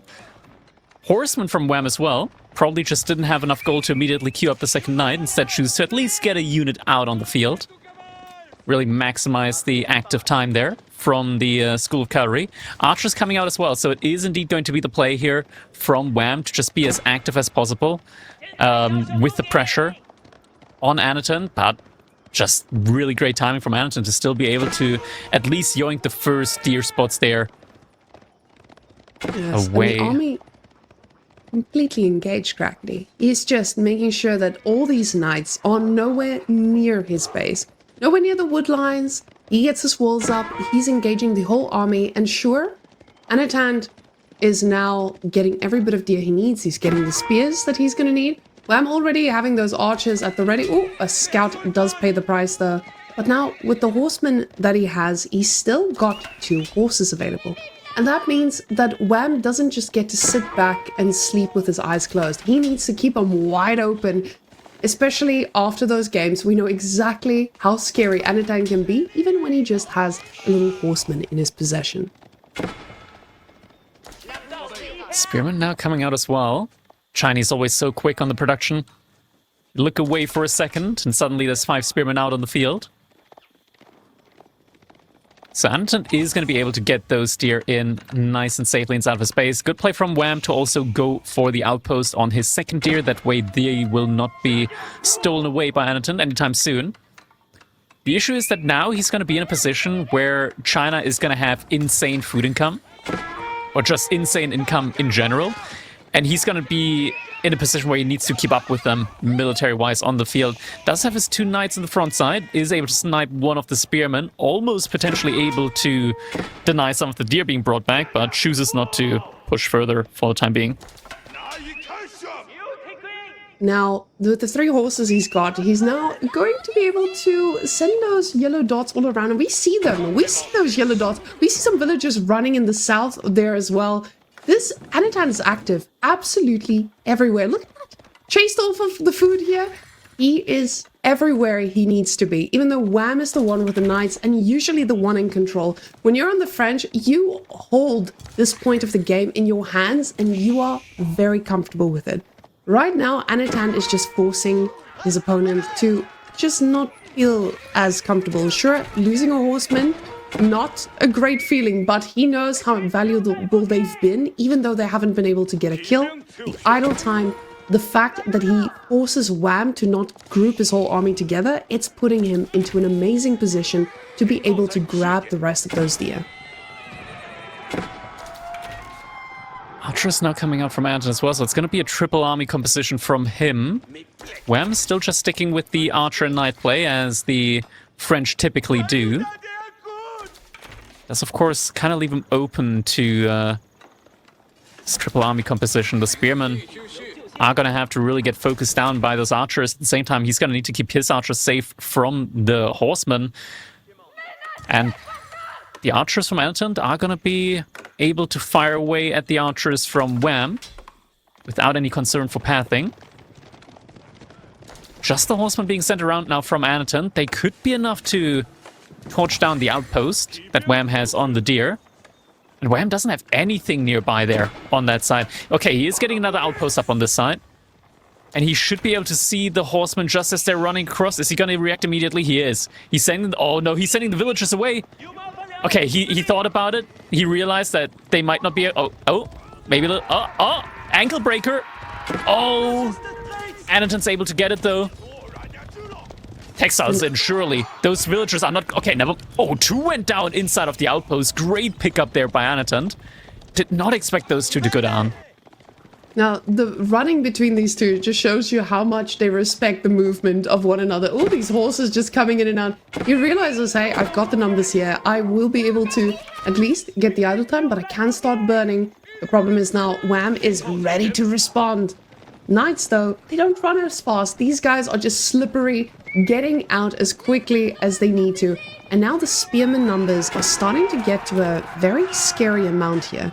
When you're getting to an equal amount of spears and archers, it doesn't feel that great for the knights either. So Anotand also just stacking up with the archers himself. This is a really scary army for Wham to deal with. Yeah, it's going to be potentially a lot more villagers going down for him here very, very soon. The spearmen, that's a lot of torching power at the moment. That is hitting this outpost here now. Already at half HP. Villagers going to be about to jump out here very soon. At least maybe struggle a little bit or get the army out of position. But nah, Wham, he realized, okay, there's no way he's going to be able to save those villagers. One actually does manage to live for the time being, but... Yeah, this is a rough spot. At the same time, knights from Wham are trying to make their way over here as well. But it just doesn't feel like he has the army here in order to really take this fight. He does have enough archers to, for the time being, at least one-shot these spearmen. And he's doing a good job with that. Really good job, actually. He's doing such an important micro here, making sure that every single archer is targeted. The spearman going straight for the knights. He knows what he needs to kill. The only thing that can take him down are these knights, and the only thing that can stop them are these spears. So quickly getting rid of these archers, ensure the numbers are falling. There's not a lot of spears left, but he's done an insane amount of damage. These units are not replaceable. He's the knight off of every bit of food, and even if he loses all these archers, he is not in a bad spot at all. You can see he's trying to get every single knight down he can because they are so expensive, Crackety. These things are not going to be making a comeback anytime soon. Yeah, heavy losses here now for Wham. At the same time, though, Anotand looks like he is also burning through his food. Very little remaining underneath his mill. He is now moving out onto the map. Wham, though. He lost 7 villagers so far, Wham, and 7 villagers. That is a ton of his economy. We're looking at almost like 20% of the villager economy that he's lost so far. Now, he is still playing as the French, so it kind of makes up for a lot of these losses, but definitely far from ideal here for him. And he's going to be feeling it. It's not just about the villagers lost. I think the value of the knights that have been lost is so immense already. Because Anotand, he's doing the responsible farming. You can see he's still got access to quite a bit of food. Oh, and now making a play out here, getting the Barbican. Like I said before, you usually don't have the ability to go for the Barbican, especially in Feudal, but he's in charge. He's already done the trades he needs to do. He's gotten the value needed as well, but Wham realizing he needs to find something himself too, using these knights to try and find a bit of an opening, but he's running a little bit low on food. And sure, he's still got a few villagers out there on the deer, but they're just sitting ducks because, again, Anotand, he can make a play for these eventually, and only 3 of them being engaged. This is not something that Anotand even feels the need to invest in on. And Wham now is the one who's being the aggressor, pushing all the way out. But with the villagers being out here on the Barbican, they're no threat. And he just gets to use these resources and keep making units. And he's doing something that Wham loves to do, just making a ton of archers. At the moment, the army is looking up again for Wham. Barbican up for Anotand, of course, so he is no longer going to be falling behind slowly. Or at least he's going to be scaling on equal grounds, if not a little bit better than Wham is. But Wham is able to find the archers here, a little bit out of position. Spearmen are going to try and brace for them, but looks like Wham realized the position the army from Anotand is here at the moment. He's going to be trying to take the fight. Doing a good amount of damage here. Anotand now switching over into Jugunu. But it's not going to be doing much better for him for the time being. Oh, I like these farms around the TC. Sure, you don't want to be farming around the TC with China, but sometimes you just don't really have another option. And just having these 4 farms here at least means that you can have pretty much full uptime on your TC to produce villagers non-stop. And usually those 4 farms can make such a difference when you need a unit or 2. Yes, a massive chunk of army already getting picked off. And you can see the archers again just trying to pick off archers. They know they're not going to be doing too much against these knights anyway. Might as well just get the value they can. Now these pick-offs has been pivotal for Wham. Wham needed this to be able to get back in a way. And now he has quite a bit. He's definitely put himself into a decent spot here, but Anotand's now in Song Dynasty. He does have the same amount of villager production speed. He's not going to be in a position where he falls behind more, and especially with the resources that he still has access to, he is okay. He cannot afford to have a ton more of these trades though, and at this rate, it feels like he's playing a little bit too comfortably with these archers. Castle, looks like he's trying to go for Castle Age, yeah. Double hand cannon placement will be coming in soon for him. Chivalry only just now coming in for Wham, but Wham also looking for his own Castle Age behind this. The issue here is Wham and 20 Jugunu. They lose an insane amount of value going from Feudal Age to Castle Age. Like, Castle Age Jugunu are just sad. They're not good. They're really not good. They do much worse in Castle Age than they do in Feudal Age, so you kind of lose a lot of value from them, especially up against a civilization like the French, which are just going to be hammering out those knights, and now the age-ups are going to be coming in from both players. Astronomical clock tower here from Anotand, so I like this play from Anotand, not going for the palace, because realistically, you're going to know where your opponent is on the map. Right, like there is no information gain from the Imperial Palace here. But the Clock Tower, having that Siege Workshop with a lot more health on it, that is a lot of value. That is a lot of value right there. It's something that's going to be very pivotal when you know your opponent has such massive archers that you're going to be having to fight up against. Because when they do start pushing, this can spiral out of control so quickly. Now the first lancing cue from Anotand already. He knows the value of actually having these armored horses running into these masses of archers himself. And now Anotand is desperately trying to get these walls up, as he knows that, hey, these knight numbers are getting really, really scary. My Jugunu, like you said, they're going to be falling off quite a bit. He doesn't invest on the upgrade though. So maybe still feeling a little bit more confident here in the early stages of Castle. First Knight, or Lance rather, is getting sniped out. Scout still running around here from Anotand. Outpost in the center of the map is going to be the target for Anotand, so we'll be able to burn that one down. And Wham, he's just waiting at the moment for his upgrades to kick in. Veterancy on the Knights is going to be completing first. Looks like he wants to take the fight before the Veterancy on the Archers comes in. Could be a little bit dangerous. Doesn't have +2 armor yet, so the Jugunu, actually, for the time being, are going to be able to do a good amount of damage here. Yes, with him not having +2 range defense, they are doing a decent job at cleaning up. They've got their own +2, so quickly going through everything. And feels like a little bit of a misjudgment here with the connection. He's sacrificing these knights again to the front lines. This pathing hurts so much here for Wham, as a ton of these knights just not really sure where to path around the sacred side. But Veterancy has come in now. And Critical Mass, Wham is going to be able to one-shot the Jugunu here. So Jugunu falling quite quickly now up against the veteran archers. Knights able to be kept alive. Anotand now starting to mass up his own knights. But Wham in a really good position, all things considered. Wham might be in a good position with his units. The problem, again, is just the food. Let's take a quick look at his base to see if there's any type of... Yeah. This is where French also usually starts to struggle just a little bit, but Wham, he's already getting ready for that first keep though. So this is gonna feel pretty good. Now, the question is, do you still put it in your base, or do you feel more comfortable putting it out onto the sacred site and getting that timer going? Especially when you know that China usually runs out of food and slows down. Thing is just, this is not one of those normal Chinas right now. He does capture that first sacred site, as we can see, and now Spearmen coming out from Anotand. Anotand, yeah. He's got the farm set up. He needs this.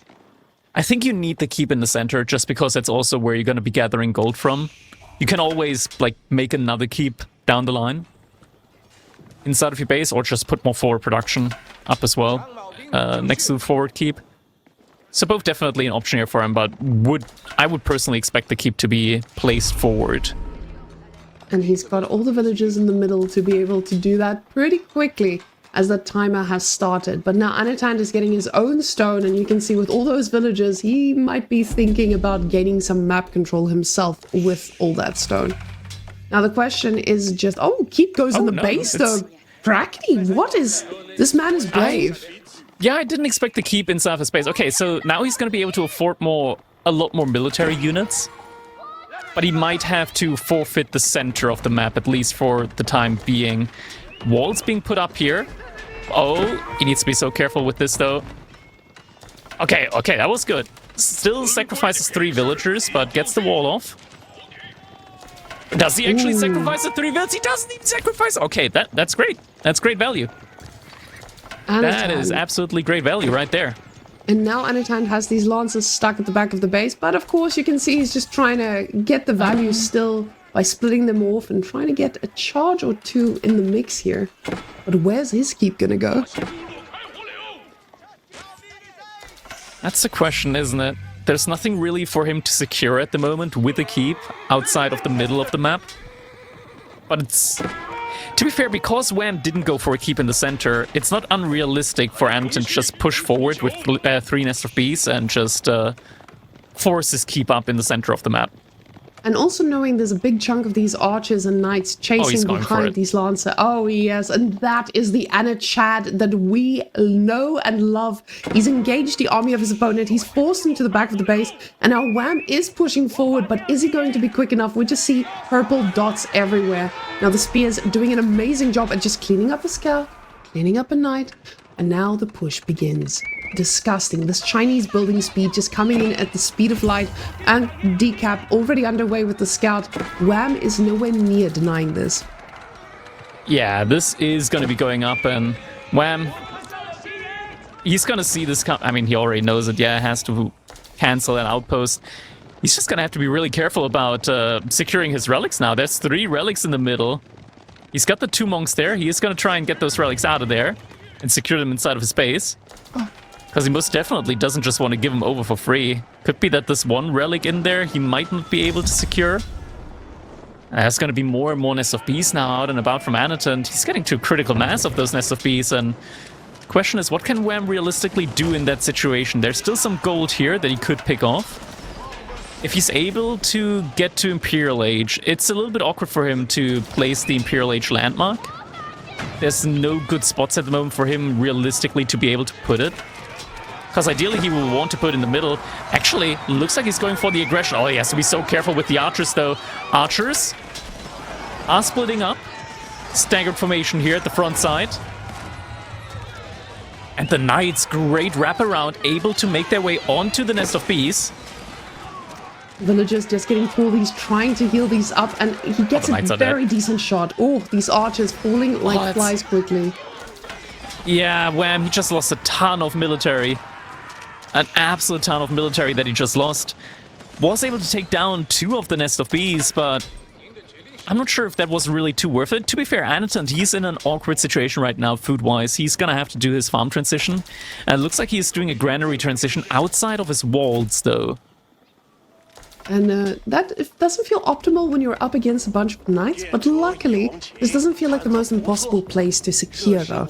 You do already have a Barbican there in the south, and a very natural wall protecting your farms.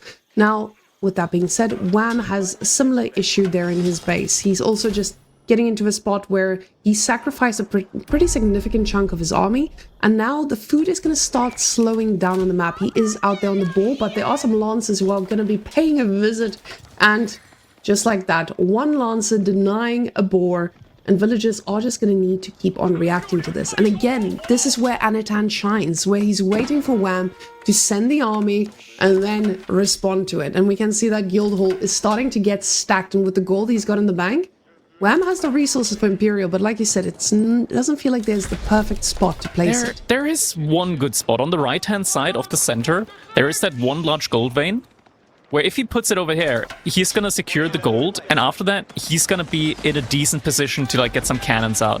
Cannons are definitely gonna be the key ingredient in order to be able to deal with this big mass of nest of bees at the moment. But for now, he's gonna have to deal with what's coming towards the space in the center. Over 30 spearmen at the moment here from Anotand, but with 4 or 5 nest of bees, that is going to be quite difficult for Wham to really go up against. He's gonna have to be so careful with not getting any critical damage in on his archers. Now Wham is very quickly producing more units. It felt like there was a moment where he was about to age up, but no. Lots more knights in the queue. He realizes this is a pretty scary mass in front of him too. So the Red Palace would be great, but it's so risky at this point when you can get denied. With the nest of bees, he's got such a layer of aggression in him, and the spearman numbers are so scary. Wham, though, he's getting a ton of archers here, and the archer numbers are also at a point where he can respond to most, but he's not paying attention. And luckily, textiles are probably the MVP this game for every single villager that has stayed alive. Okay, that's crazy. Oh, they don't. No, they don't. They don't have textiles. But now the Wolof has come in. Anton, he's in a great spot now. He's about to be able to go for his own age up. Great Wall Gatehouse in the center. Come on, you can place that further forward. Surely. Right in front of your keep. On the other side. Or you put it... You're motivating him. No. That's disgusting. But yeah, imagine it being a little bit further forward, denying even more of that area. But now, he just wants to make sure it's safe, Crackety. It's gonna be so difficult now for Wham to really make something happen here. There's gonna be some stone walls coming in as well, though, but Wham has the knights there to be able to torch through the palisade wall quick enough. Now with the age up confirmed, what's Wham's reaction going to be? You can see Wham heading straight towards the base. He realizes, hey, I could pick off some reinforcements, maybe get a few villagers, but at the same time, I cannot lose my units. Now, he's got the resources in the bank already. He's ready to click that age up. The question is just where the Red Palace... That's a sad palace. Yeah, that is not the Red Palace you worry about too much. Not really putting you in a position where you can start sieging down anything either. It's just a Red Palace in front of your base, not protecting a single thing. That's going to be interesting. Anton has a pretty decent farm transition going for himself. So food income, not looking bad at all. But this Red Palace, it just irks me that it's not going to be securing any gold at all for Wham here. And there's very limited gold remaining outside of the center. Anton now in a great position to start fortifying the middle more and more. He could just pull like 30 villagers onto stone and just start spamming stone walls in the middle. And with all the walls being dragged around the map, you can see he is starting to think about those defensive positions too. Oh, and Wham getting his own little cannon in here.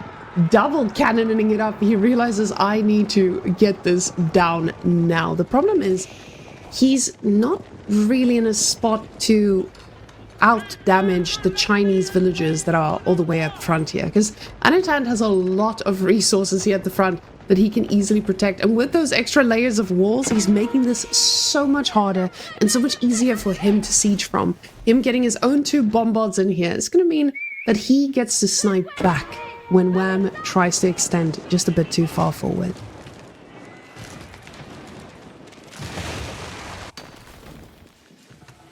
Second granary coming in now. Yeah, Anotand's food income is going to be getting better and better here. Large army from Wham is walking around the left-hand side here. He's going to be able to find out now where exactly that Great Wall Gatehouse is positioned. 2 more cannons. Okay, at 4 cannons, there we're getting to the point where Wham's going to be able to start one-shotting even these clock tower nest of bees. Spearman still being incredibly annoying here, though, for Wham. Has a ton of idle time. They're finally actually denying a bit of that gold, because it feels like those villagers they've been able to live a pretty good life out there. The problem is just that's the only gold he has access to, and he's thinking about that as well. As you can see, this is just a pretty maxed out army. And the problem is just that replaceability. Ooh, and now the bombard just stepping forward. You feel confident when you have all these walls at the ready. The archers doing a decent job against the spears, but you can see the bombards, they have a goal, and the villagers are there to support that goal. Disgusting hit. Massive fire raining down there. The cannons need to be kept safe, though. Wham, he needs vision. He's trying his hardest to get this outpost up.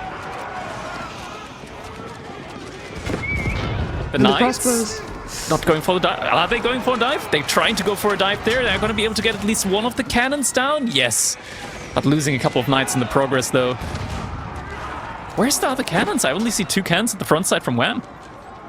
Now, the crossbows are actually providing a decent enough front line against all these knights, but we can see now the spears just positioning himself in such a way they are making sure that the losses are plentiful and the cannons are a little bit too far forward. One of them going down. That is devastating, losing these cannons at this point. Still able to take a couple of Nest of Bees down every now and then. And more cannons. I'm realizing he needs even more cannons at this point. This is crazy. And I love the fact that Anotand's just putting barracks at the front here. He's like, I need production, I just need cannon fodder, and that's exactly what this is. It's against the cannons. You can see the barracks completely idle. He's just using them to suck up any bit of damage. There's 3.5 minutes on the clock. The Sacred Side victory is approaching. Anotand is feeling good about this hold, and those knights are not getting anywhere in their mission. The spearmen still being the most annoying things this game, but there's not many of them, so they should be able to get shot down.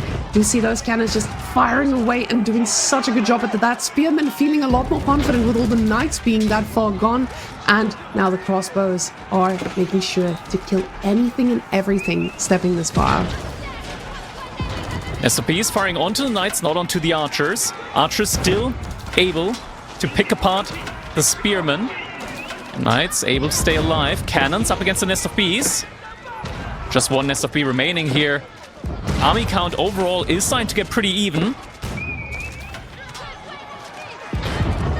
Now this Knights trying to go for a charge, but they can't quite connect. There's still a couple more knights, but they're stuck on a gate. Cannons need to be kept safe, though. It's only 2 remaining now for Wham. Anotand doing such an amazing job at repairing them every single time, and Wham just cannot keep up. As we see another one falling, and now the last one biting the dust. We have another one in limbo, but no idea where that limbo is, as 2 minutes on the Sacred Side, and it doesn't feel like there's anything in his army that can handle these cannons right now. He does get the knights on top. They just don't die. Not Nesta, but Clock Tower. He just doesn't have gold. He just doesn't have gold for upgrade. No incendiary arrows, no elite on the knights. He spent all the gold on the cannons, but they got sniped. And now he's trying to rush forward with the villagers to secure the gold, but there's no way. GG comes in, and Anotand now sitting at match point. 4-1 up against Wham. Anotand feeling good about this. This was his pick, of course. So getting that W feels amazing. Wham now going to be choosing that next map. for them to go up against, but you can see what a back and forth game this was. Anotand, he gave it his all, and I feel like with the horseman play from the get-go, you already had exactly what Anotand had in mind this whole set. I'm going to be aggressive, and I'm going to force mistakes out of you, and that's exactly what he did this whole series. Absolute phenomenal play again here by Belarusian, and showing us again why he is now just a contender for that top. I'm scared for anyone who goes up against this man going after watching these. But we do see yet another Delhi snipe and Abbasid finally making its way through. But we haven't seen a ton of the new Abbasid.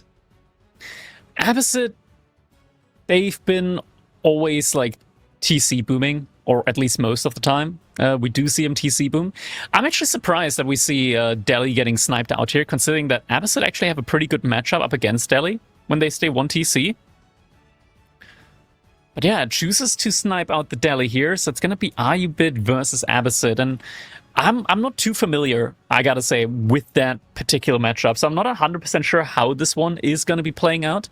I could definitely see like the Ibex just doing the typical fast castle rush industry wing into maybe just going for an immediate second TC as well.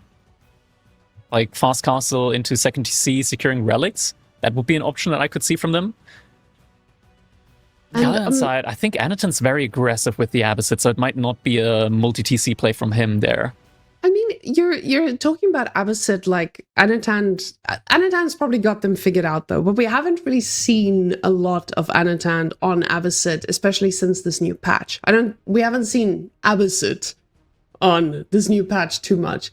And seeing that is going to tell us a little bit about how this does against the Aeobids, because Aeobids also have a few new tricks up their sleeves. And I feel like with Lipany, you already have a map that doesn't punish second TC too easily.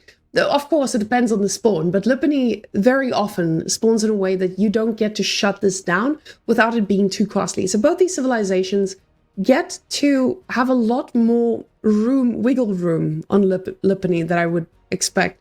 But not allowing Katie through is something I want to talk about for this last 30 seconds that we have. Because guys, Katie, remember the days when Katie was just like, we're not seeing you on hybrid, we're not seeing you on water, but now we're not seeing you on land either. We've been seeing a lot more Katie plays coming on out, and it is disgusting. I'm loving that Katie is actually a feared civ on land and viable all around.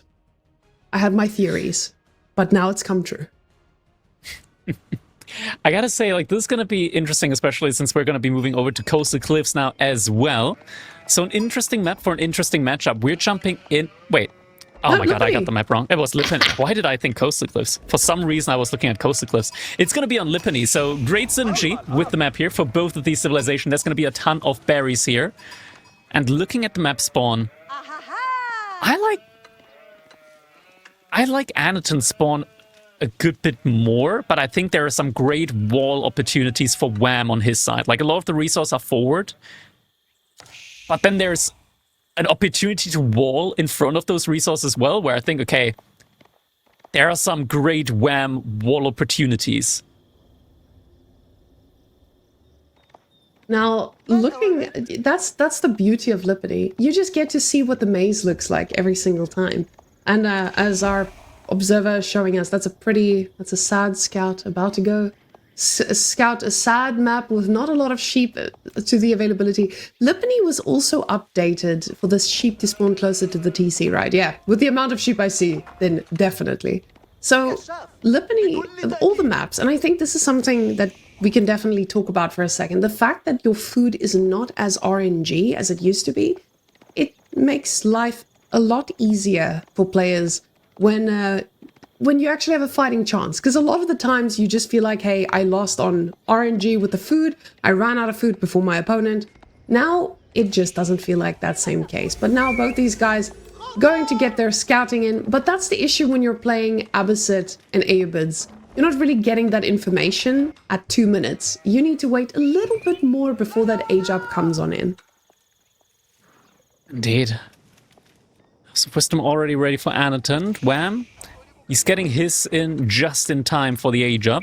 Splits the villagers up between the berries, so I wouldn't be too surprised if it could even be like an economic wing growth here from Wham. To be fair, Abbasid, they aren't the quickest at all when it comes to securing relics. So I could see a growth wing making sense there for him. But no, it is going to be logistics. Okay, so it will most likely be logistics into either reinforcement. I think industry actually makes more sense. I think industry up against Abbasid makes perfect sense to be able to get the second TC up as well very quickly. Now, you can get second TC and double more skin. That so begs quickly. the question, what is he thinking? This doesn't feel then like a second TC play. This feels like, hey, you're going for economy and I'm going for logistics. I'm going to give you something that you most likely are not going to be able to handle. So does this logistics just indicate to us that he is going to overwhelm with units constantly? Is he going to go for a faster castle to make sure that the units start coming pretty quickly, that second TC is not going to be able to respond to? But yeah, you bring up a good point. With industry, you have such a good timing on your second TC too. So with Wham going for logistics here, he's got a pretty solid plan that, guys, we're about to learn, and I guess this is where we start making builds. Could end up happening. Yeah, economic wing, we are most likely going to be seeing a quick 2TC here coming in from Anotand. Villagers already moved over to stone. Wham is gathering up a lot of wood, so it looks like he's going to be immediately going for production building on his side, most likely just that single stable to get a Desert Raider out onto the map, just to be a little bit annoying, try and potentially raid, harass a little bit, force some units out of Anotand before he's able to gather gold. Now, with 7 vills on stone, you get there so quickly. But, oh my goodness, it feels so disgusting to see this with Abbasid and knowing how cheap it is at the same time. Now, logistics it's going to be hitting, but we see the wood is already in the bank and it is going to be a stable. Now, of course, this makes a ton of sense. Your stable sets you up for your castle age units that you may be thinking about as well.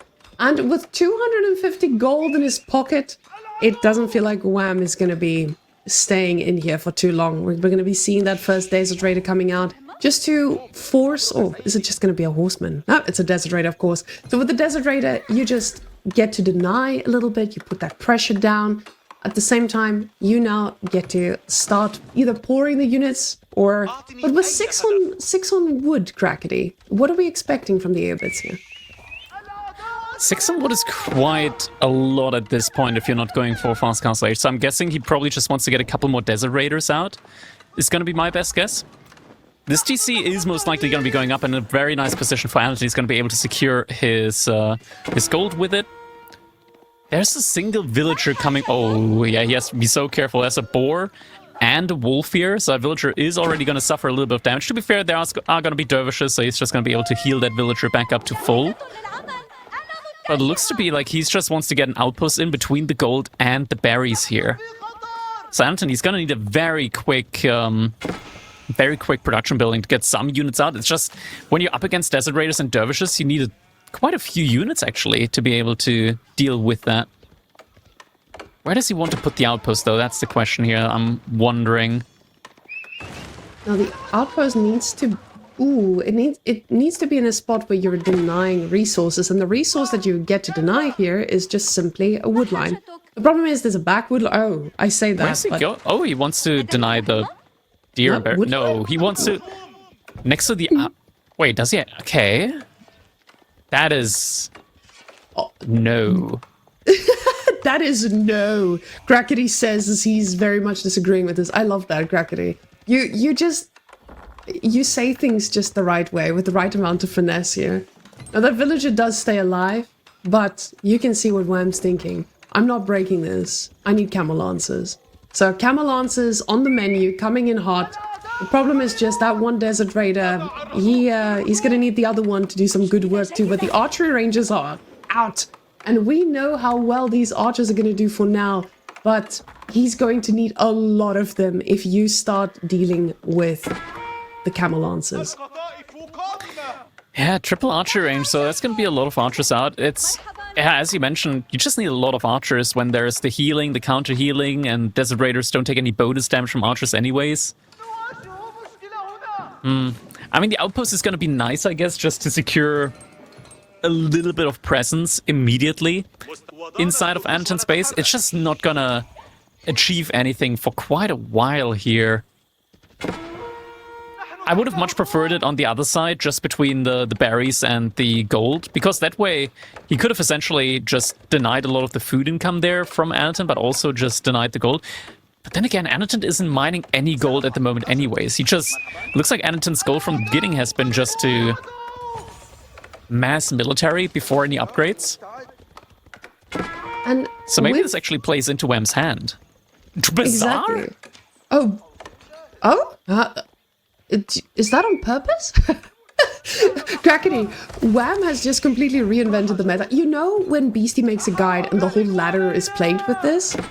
Twitch chat, I really hope this is what you guys are ready for. You need to take some notes. Maybe Anotand has the answer to this, but I don't think Anotand knows what this is. This might be brand new to all of us. Okay, guys, we're gambling. We're gambling today. This is gonna be either a masterpiece victory for Wham, or we're gonna be getting like 5 stone trades here, and he's gonna forfeit upon age up. Oh no, you gotta believe in RNGesus. He is going to provide a bunch of good trades, Crackety. This man deserves it. Wham is giving us the show of a lifetime. He's giving us the opportunity. But the reason I love this now is because he knows my opponent has been on 2TC for a bit. Are we gonna see the Sultan's Tower here? He wouldn't. No, he doesn't have the wood for this yet.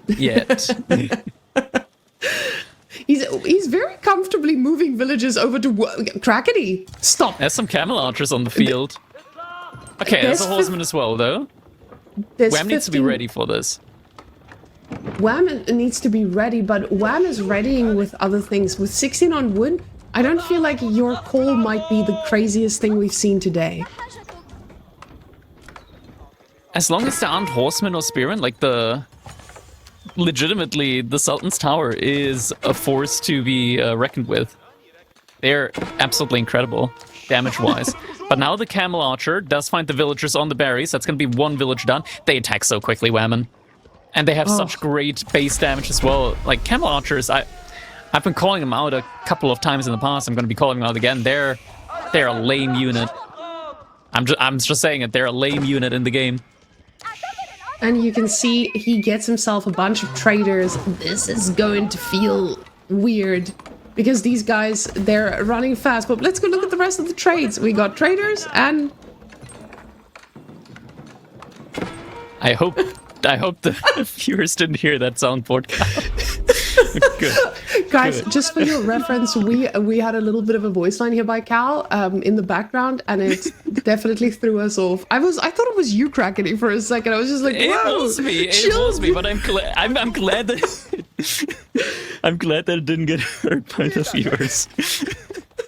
Soundboards are amazing technology. Now, with the Camel Archers, he's got a response to most of these Camel Lancers that might be coming his way. Because they have, like you said, that pretty good base damage, and now we have a few Spearmen in the mix. So Anotand's chilling, boys. This man's sitting back, he's like, all right, ladies, we see some traders, that's great. Dervish were, but now there's just onslaught on the way. I see 11 minutes, I've paid off everything, and now it's time to roll. So already feeling very confident moving out here, and when you're up against Lancers with a bunch of archers, you usually don't feel that way, but he's pressing delete and everything is just disappearing.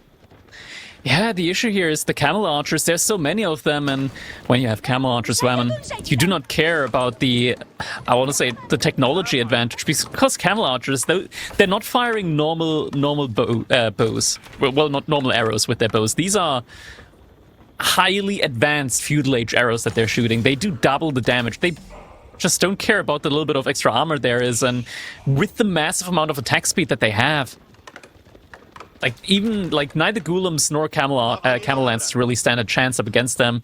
Wham, though, he is realizing that, and he is prepping his own archers now.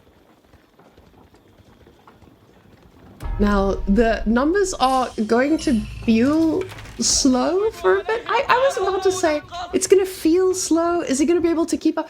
But I'm looking at the amount of camel archers on the sign of Anotand. He's not stressed about a single thing. Now, finally putting 10 on gold, he's thinking about castle. He's like, hey, man, I've got units. I've got an answer to almost anything. Maybe we think about this. Now, you see, that's a very confident ram at that as well, already moving out.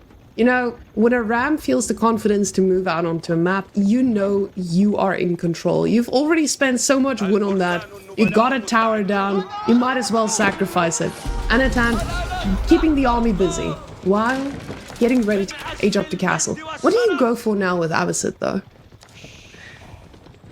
You could go for just knights and camel archers. I think that's genuinely actually a pretty strong army composition, just mass knights and camel archers.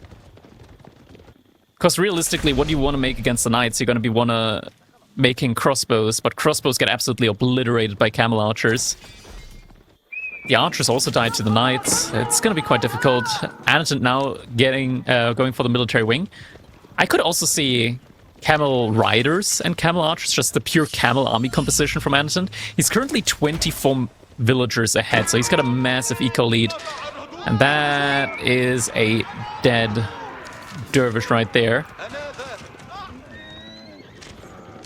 Getting some skirmishes in now as well, some Bedouin units. And it's not too late yet for the Sultan's Tower, though.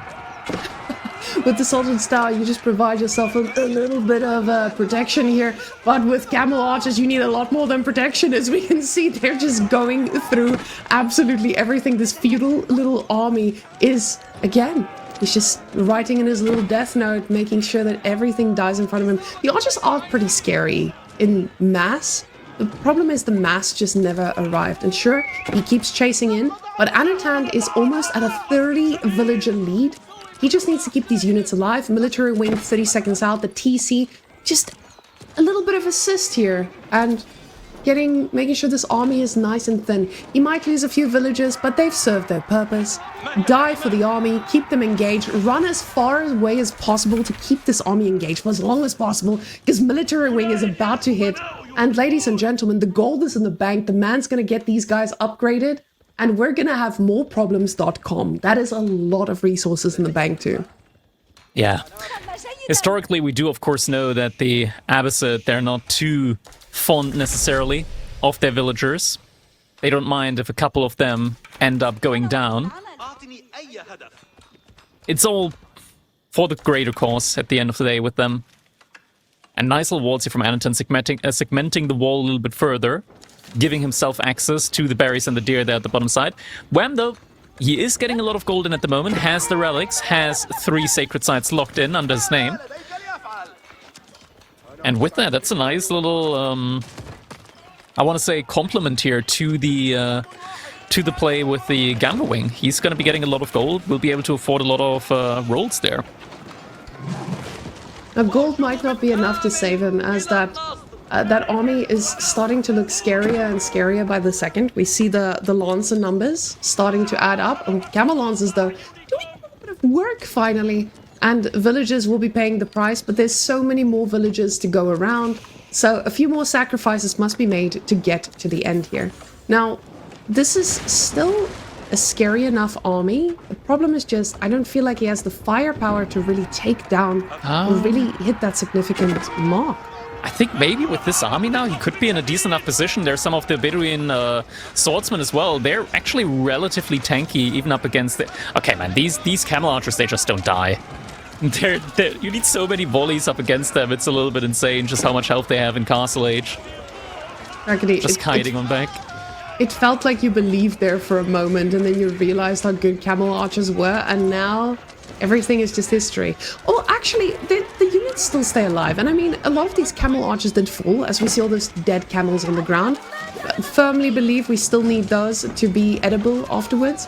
But you can see they're getting thinned out, and it doesn't feel like Anotand has the food to sustain this, though. He may have overcooked here. Yeah, the Camel Archers slowly but surely are going to be getting taken down here. Ram's getting taken down as well, but when the villagers go down alongside them, well, mission kind of achieved anyways. Ram actually stays alive, but now Anotand, he's lost his entire army. No more food income for him at all. 140 food per minute with 42 villagers on food here at the moment. There's a big train of villagers making a run for the berries here, trying to vacuum them up as quickly as possible before Wham's army arrives on the left-hand side yet again. But Wham will very soon, I think, turn to the left here as well. He must know that Anotand needs food, and he's got to be getting it from somewhere. Now, the problem is with Anotand just investing this much, he didn't think about the food sources that followed. So sure, the villagers are slowly getting picked off here, and with those camel lancers, or camel archers, he did a really good job in that mid-defense game, I would call it. But now the food has completely slowed down, and it just doesn't feel like there's anything that can keep on sustaining this. He's got a few units in the bank, but Wham is out on the map. He's got the sacred sites. He's in an okay position, even with the villager disadvantage he had for a while. Now you see Anotand getting further and further out, and it just doesn't feel as safe as it was earlier. Yeah, Wham now moving towards the left-hand side, where all of the villagers here are from Anotand. Both players mixing in some crossbowmen now as well. And what roles does he have available in the bazaar at the moment? That's another question. He hasn't been using them at the moment. No, actually, he's still actively... Oh, he just got some wood in. Some additional wood. Could be getting more rams in, or maybe a tower. Crackety, you really want this tower to happen. But honestly, it could be an amazing choice here. Because considering with that tower, you just give yourself that nice little DPS boost. Oh, but there's a connection here. And you can see with these lancers, he's trying to get on to the back-ish here. But the rams are the ones soaking up the damage. Villagers running around, trying to burn these down too. But it just doesn't feel like the army is here for Anotand to actually take this down. And Wham might be the one who stays alive in this, being on match point. But yeah. Wham was prepared. He got that trade wing. The trade wing really paid off in the end as he got what he needed with those skirmishes too. This is pretty tough. You see red dots flashing all around. He's attacking where we're looking, and there at the bottom. Wham is everywhere. Inside of his base, yeah. Knight's able to deal with some of the camel lancers there now, but yeah, Anotand just doesn't have any army remaining, and he's making a run for it with the villagers, but he's been found out. Splits up the villagers, tries to keep a couple of them alive, but that's not gonna happen. Tunnel Villager is gonna be going down now. Still has a villager lead, but that lead is shrinking by the second here. Camel archers looked like they were completely dictating the pace of the game, and I feel like there was a timing where they were doing exactly that. But Anotand, seeing how well that worked, maybe over-relied on that composition, and it's really showing how that can change with the archers just being upgraded. The composition just being completely made against that. And Wham showing us a masterclass of pressure and trade and unorthodox methods. With this being said, he probably, I was about to say probably has 5 relics, but it looks like 4, and that's going to be more than enough as more villagers are falling and the villager count completely equalized.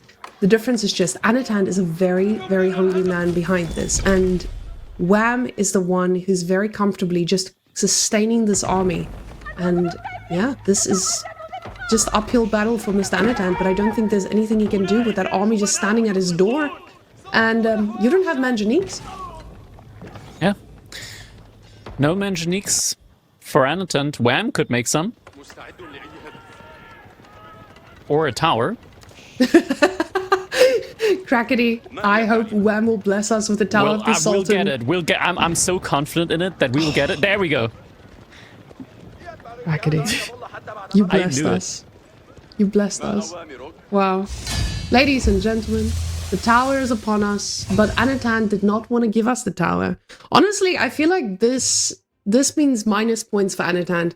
He saw this, he knew we needed it, but it shows you that a unit might be good, and it might be amazing, and it might be voice clip worthy, but at some point, yeah, you can see Cal giving him -3. Thank you very much. That's exactly what Anotand deserves after tapping out from that.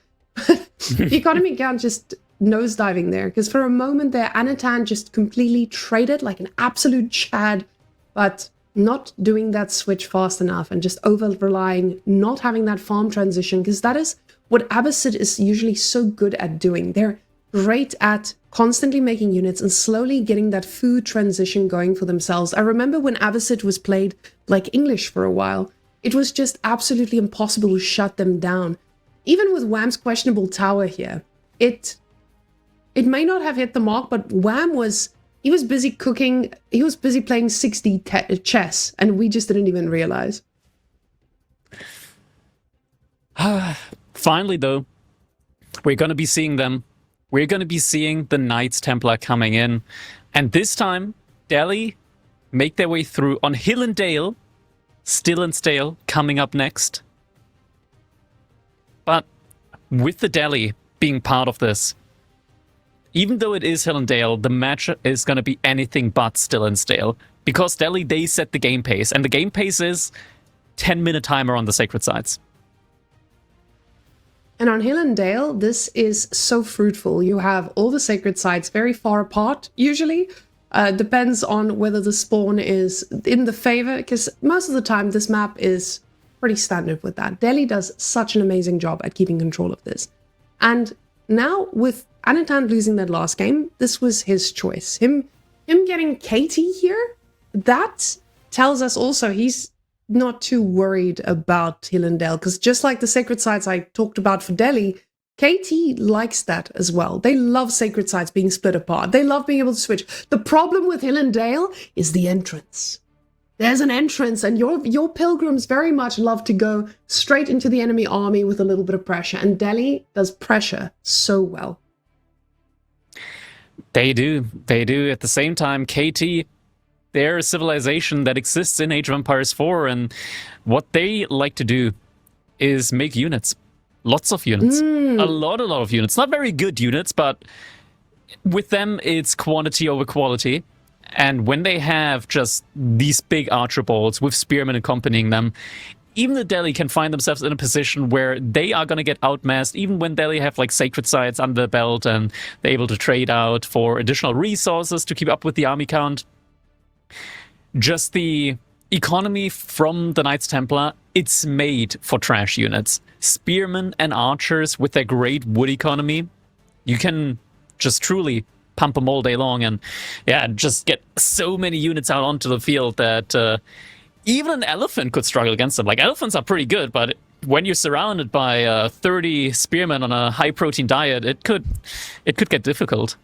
And guys, Crackety is the expert here, as we have seen his transformation over the last few years. High protein spearmen are standing right here in front of us. I was referring to the heavy spearmen just to... I know. But heavy spearmen are just from a different dimension. You think you have an answer to them. You are like, hey, I just need archers and I deal with spears. But these guys, they just change the game completely. The problem is Crackety. Do we get there? Is there an opportunity for Katie to get there? And now, as we're ready to load on in, I have more questions. Because, guys, Crackety is one of our best and highest ranked casters here. This is why I absolutely love, because this man has game knowledge to infinity. KT has been a civilization that loves going to DC. Is this still something you do against the Delhi, or is there no time for something like that? I've tried it in the past. I have not been successful with it. I'm not sure if Anotand considers it viable, but I've tried time and time again to go to TC up against Delhi. I have not been able to make it work. I would be interested to see if Anotand can make it work. On a map like Hill and Dale, I'm gonna give it a solid maybe, but you're gonna give up Sacred Site control for a significant amount of time, and yeah, that is not typically something that you want to be doing up against the Delhi Sultanate, especially when you consider that once the Sacred Site has been taken, you cannot send your pilgrims towards it. And with Delhi being able to do that in Feudal Age, it does turn the game on its head quite a bit. Usually, when you're playing against any other civilization, it doesn't feel as punishing to go for that second TC because you don't get denied as much. But with those Sacred Sites being capped by Delhi this early on, it changes the game quite a bit. And of course, you cap the Sacred Sites, you make walls around them with your military units, so the investment feels so much lighter to shut down Knights Templar. But of course, with Knights Templar being where they're at, I feel like on land maps we've just been seeing an amazing snowball of units coming out of them. You just need to give them a little bit of time. And a lot of players might decide to opt for that, to say, hey, I'm just going to wait for that death ball and then run over the Delhi anyway. Delhi, though, that transitional timing, it feels like they have the moves to be able to shut this down. But let's go see. What does Mr. Anotand age up here with in the feudal age? With the Knights Templar, is there any special choices you would make against the Delhi? I think Hospitaller is probably still a pretty good choice here as the Knights Templar up against the Delhi. Because if you're going to go for like feudal age engagements, it's always difficult when your opponent has healing and you don't. So just having healing on your side as well is going to be quite nice. I don't think Chevalier are going to be that great up against Ghazi Raiders. And Ghazi, of course, they do a little bit more damage. They do bonus damage up against heavy units as well. And the Chevalier, they're like demi-lancers. What the hell? We're getting Tower of Victory. Okay, this... Wham must have been cooking. Wham must have been cooking. Now, Tower of Victory got stealth buffed to an extent, so infantry is going to be... like, the attack speed has been made even better, even more of an attack speed benefit. Or rather, it's been made more accurate. Anton is going to be going for the 2TC play. Wham is going to be going for the very aggressive play with Tower of Victory. Knights Hospitaller is going to be the age up here from Anotand, as expected. That's going to be interesting. And as Cal just told us, Tower of Victory is also a blacksmith now, so yeah. it does feel a little bit better when you get to research something through it and it doesn't just stand there. So you get your units that are a little bit better, which you kind of need against the Knights Templar. They do feel like their units do tend to overperform. So this does answer that question quite a bit here. Now, Tower of Victory coming up pretty quickly and not getting a lot of villages on wood here to start that first production building to get our first unit out, but I wouldn't be expecting anything too crazy other than just getting ourselves a quick old Ghazi. I'm not sure if you want to immediately go for Ghazi Raiders when you go for Tower of Victory. I think just going for the mass archer spam immediately probably makes more sense, especially against Knights Templar, because they could easily just open up with like their own spearmen anyways. But we'll see what exactly Wham is going to be going for. He does have that second scholar already out. Anton's going for a very far forward TC. So his wood line is going to be incredibly safe. And that is the one thing he really needs. Wood is going to be the critical thing for him. I was about to ask exactly that. When you're getting your second TC forward, it feels like a risk. You usually want to put it in a spot where you're knowing you're securing other resources too, but wood is the name of the game here. This is where you usually get shut down as the Delhi, or by the Delhi as well. So with him needing a huge amount of archers here too, he's definitely going to need to think about exactly that. But now the first spearman coming out, it makes sense, Crackety. What you said, you don't need the Ghazi. You need the infantry units to be able to actually gain that control out. And now the first spearman coming out, archery range following suit. And ladies and gentlemen, this is going to be an already aggressive man, as we can see that spear heading straight forward. But the wall coming up for Anotand too. He knows, okay, I went for that second TC. Now I just need a little bit of time. This thing needs to pay off. And honestly, with Knights Templar, it doesn't feel like it takes that long to pay off. It really doesn't take long at all, yeah. Anotand, he's gonna need an absolute ton of archers out on his side now, though, in order to hold up against what Wham is going to have prepped for him. I wonder if the spearmen from Wham are just going to try and go for some... Oh, okay, Anton going for the barracks first. I'm guessing that he was anticipating there to be archers first from Wham. I personally was anticipating archers first. I think I did mention that I would expect Wham to immediately go for the archers. But the barracks play now from him allows him to perfectly counter out the couple of horsemen that will be coming out from Anotand, and yeah, I think these walls that he's trying to place on the side there, just to further constrict Anotand's movement inside of his own base, are gonna be not possible to be denied by Anotand.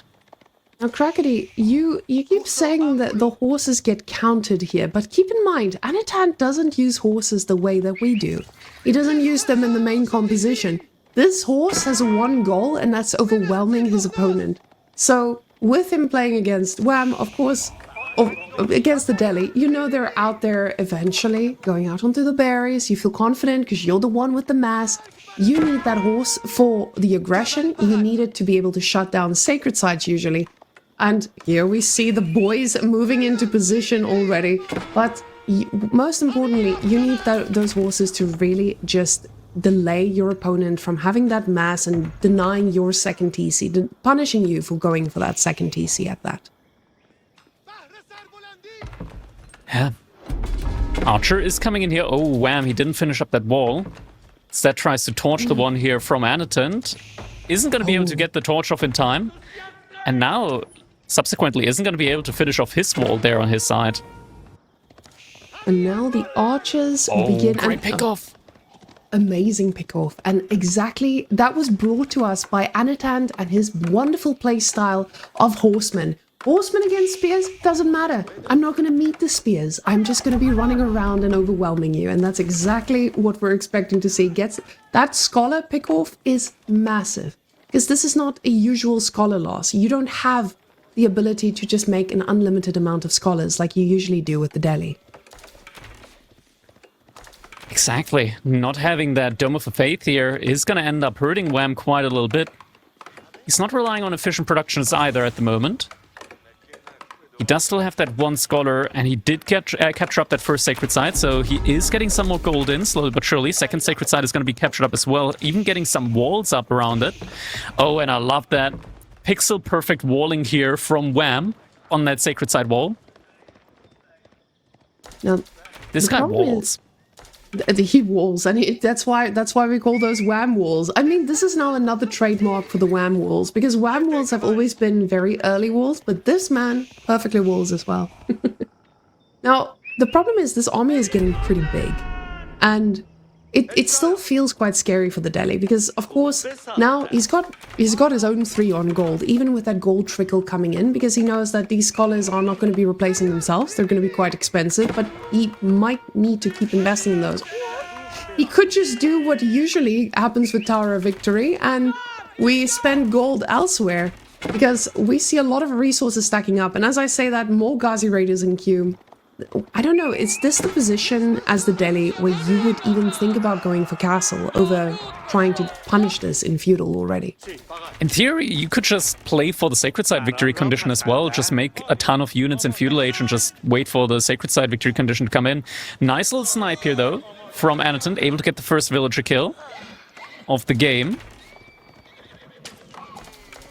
It's gonna hurt Wham a little bit. And it's not just about getting that villager kill, it's about the 9 deer here too.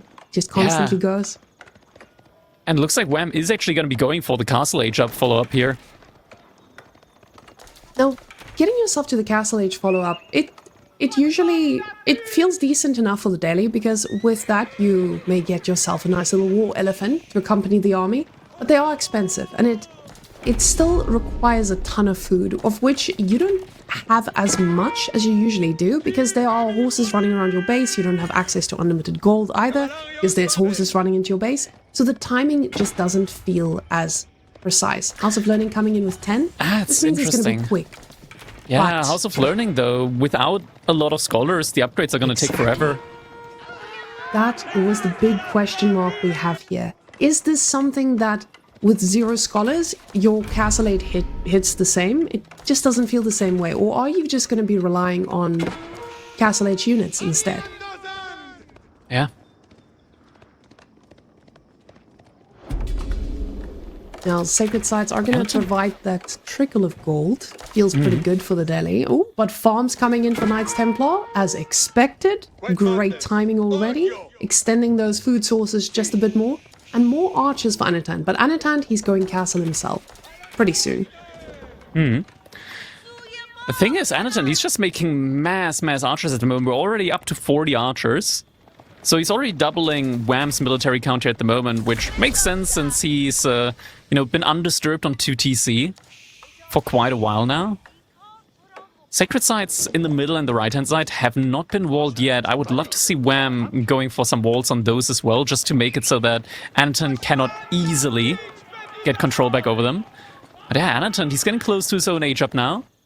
And we will be very certain that he's going to be going for the Janitor age up one, just because was it Anatolian? The Anatolian age up, I think it was.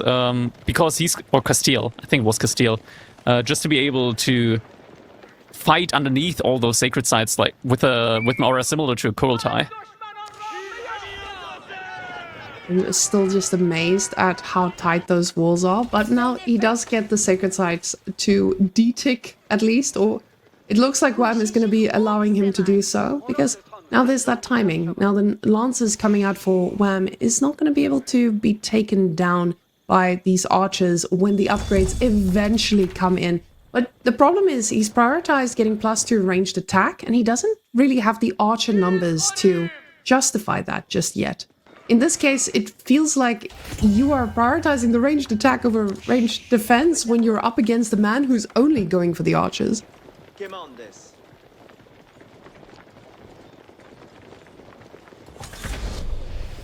Age up now finishing as well for Anotand. We're going to be seeing the veterancy on the archers immediately. And those spears, Crackety, as you called it, they are going to be an answer to most of what Wham has here. It feels like a death blow already, because Anotand being 20 villages up as the KT who's always behind in vills, it doesn't feel like he's playing against a man who was in charge or aggressive on the map the whole time. Anotand was allowed to sit in his base, let that second TC pay off, and now those heavy spears are going to make his life a lot more complicated.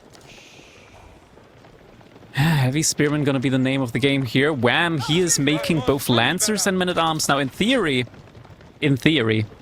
those should be doing well against Archers, but yes, in practice, not so much.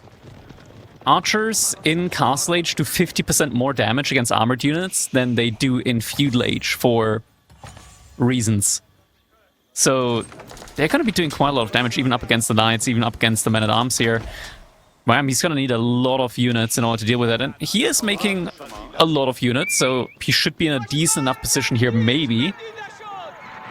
But just the Archer Ball, I'm scared for the kiting potential. And Archer Ball is not going to be something I feel like Wham has a direct answer to, because his composition, sure, they're going to directly counters it, but with +2 attack, you're already able to take down most of that with the numbers that Anotand has. And you can see Anotand is feeling very confident in just making sure that he gets more heavy spears. Wham, he's slowly adding in those crossbows, but they are going to need a bunch more to really deal with them. And with the archer numbers from Anotand, he's going to be able to go through them very quickly. And now, talking about that external food sources, like I mentioned earlier, this is exactly where Wham is to be found, and now where Anotand wants to attack. He's shown us again and again, even with the sneaky archer in the wood line, he knows where to hit.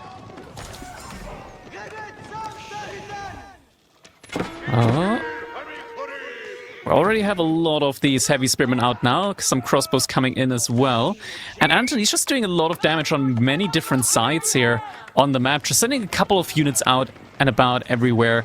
Makes it very hard for Wham to really know where he should focus his attention on.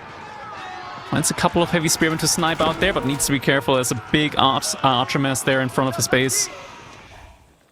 Still just going for more and more of these men-at-arms. We're up to 8 scholars now at this point in time, which means that the upgrades are going to be coming in at least a little bit faster. Still difficult. He still needs to bide his time for all of these upgrades to come through. The men-at-arms, can we quickly check if they already have the kill each upgrade on them, whether they already do the +3 damage. We can also see on the Lancers if we select one of them. No, they do not have that upgrade yet. You can see with the scholar numbers that he has, he knows how important these researchers are going to be, and getting later into the game, if you get the chance to even see Imperial, then you are going to need those so urgently. But quickly picking off a little bit of a scholar trying to get one home. couple of heavy spearmen going down yet again.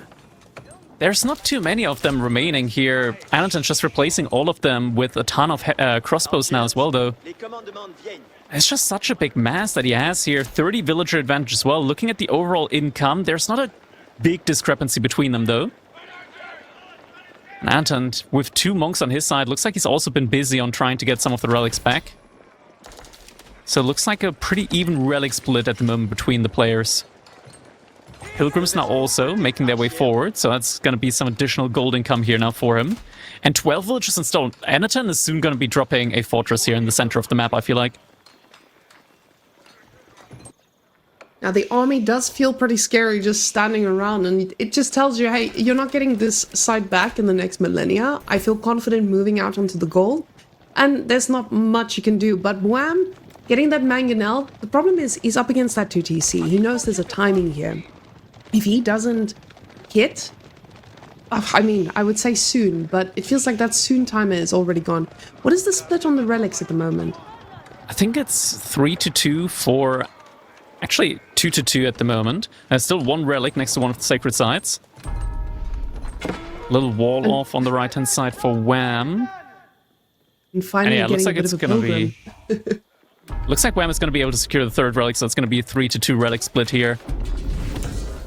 And as Knights Templar, that doesn't feel bad whatsoever. Oh, I love the fact that now we're just going to start seeing that gold pouring in for Anotand. He might not have the relic advantage, but my goodness, does Knight Templar do well for themselves the later this goes. And you see, he's still getting a ton of stone in here, so that's not something that will take too long to scale up either. But now, getting himself a nice upgrade or 2 here in the mix too, he knows that he is in a very comfortable spot. It's on a Wham to make the move. Anotand doesn't need to do anything, and he's feeling confident about just sitting back and not doing anything. Oof. And I say that looking at the resources. The resources are stacking gradually, dangerously high. And is this a position where you feel comfortable going Imperial? As Anotand, I think you might actually be completely fine with going Imperial Age here as Anotand. If you have a lot of gold, you can make go up with the... what was it again? The Venice one, the Venice Age up, and get the Condottiero in. And the Condottiero, they're in a ridiculous position where they do not take bonus damage from archers, they do not take bonus damage from crossbows, despite having the heavy army unit tag. They don't actually take bonus damage. So you essentially have a unit that doesn't take any sort of bonus damage, is very quick, does an insane amount of just melee damage, immediately elite. Oh, Teutonic Order. Brackety. Okay, never mind, it's not going to be Venice. But with melee armor, you're answering to quite a bit of what Wham already has on the field. Now sure, the crossbow numbers are pretty scary, and the mangonels, they are going to feel great, but you're not dealing with... You need to deal with the keeps. And mangonels, they don't do the greatest at that. We do have a trebuchet here, but Anotand still has a pretty hefty amount of units, and now with Imperial hitting, he's going to be able to afford at least a 1 upgrade pretty quickly. Yeah. Now there aren't that many archers remaining anymore for Anotand. We're seeing some mangonels actually coming in from him, and he's got the resource to potentially get the upgrade on the mangonel to do some additional AoE with them. But instead decides to go for the archer upgrade, elite archer and +3 from the blacksmith coming in on his side. Wham, spending his resource now. He's not thinking about Imperial Age anytime soon. Instead, he wants to see through the middle, still with the 3 mangonels there as well. Adjustable crossbar's not going to be on the menu for Anotand anytime soon, even though he is making some mangonels now. We do see the first 4 Teutonic Knights coming in. And the Teutonic Knight, they're very, very strong. There's so many crossbows as well, so Wham has the tools in theory against them. And let's not forget, Wham, with the Tower of Victory, that additional bit of attack speed means that the crossbows from Wham actually trade better against archers. Doesn't look like Anotand's in a position to, I was about to say, to get the stone he needs to keep repairing the keeps at the front. And the keeps at the front, with 40 stone in the bank, you don't have the best control of this, and the mangonels, they're getting Big such volley. good shots off. This feels like the Imperial Age that might just cost you the game. Such an expensive move to make, not all the resources in the bank you would need. And now with 3 trebuchets, those keeps are not going to be lasting too long. Yeah. 3 traps now. The H from Wham does mean, though, that he, or in Castle Age, does mean that he does have a little bit of extra HP on those keeps, 30% more to be exact, so that's quite a bit. They're going to be very hard to take down. 3 trebuchets, slowly but surely. You would expect them to work against those keeps, but you'd be surprised just how long villagers can out-repair them. Now the horses doing... This is a massive pickup. Just losing a mangonel like this, it just responds to Wham's pressure. Wham doesn't have... You don't have an answer to Wham's mass. You don't have an answer to his mangonels. Those mangonels, every single one of yours, is so pivotal in being able to respond to this. And picking that out, Wham is doing a fantastic job with this. And now him going Imperial as well. He's got the army stacked, but the trebuchets are stacked a little bit far forward here. Mangonel's trying to get their good shots off as well. And they do get a decent hit off. The problem is the front line just doesn't feel as good for Anotand. Yeah, first Mangonel is going to get taken down. Gazi Raiders diving for the second Mangonel there as well. Men-at-Arms getting the third in as well. Just like that, Anotand, he's lost all of his siege. And now Wham, in theory, in a position with the fortress already in fire to potentially push through and stop the repair coming in from the villagers. It looks like he is going to be falling back, at least for the time being. Palace of the Sultan H-Up is coming in for him behind all of this as well. So he's going to be getting his own elite upgrades in shortly. Ooh, one monk there with the relic in his hand. Not garrisoned anywhere for the time being. And looks like Anton still trying to out-repair those trebuchets for the time being. Has been buying the stone necessary to do so. Anotand realizing the value of, or the importance of keeping this alive, I'm sure.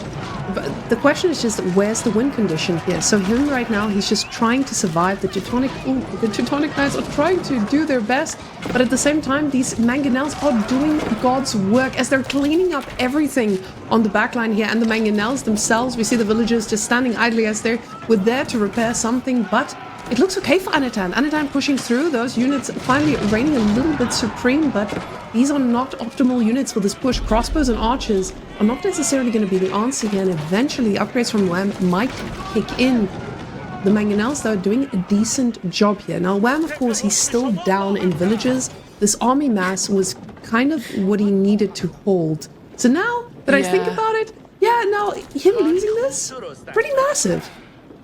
Anotand did lose the fortress at the end of the day, though, so that is kind of unfortunate for him. The Lancers do find some villagers, or at least they could. Sad they will get taken down. Lots of villagers from Anton being sent over to Stone there now on the right-hand side, so he's spreading his influence over there. And Wham, he is actively making tower elephants now. That's pretty expensive. Now, realizing tower elephants, they do well if they can't get taken down, and the mass from Anotand doesn't feel like it can handle elephants at the moment. So maybe... look at this. Anotand, he's just walling in Wham on the right-hand side. Are these stone walls? Oh, they're not stone walls. Actually, the right-hand side is not walled. Yeah, like Wham...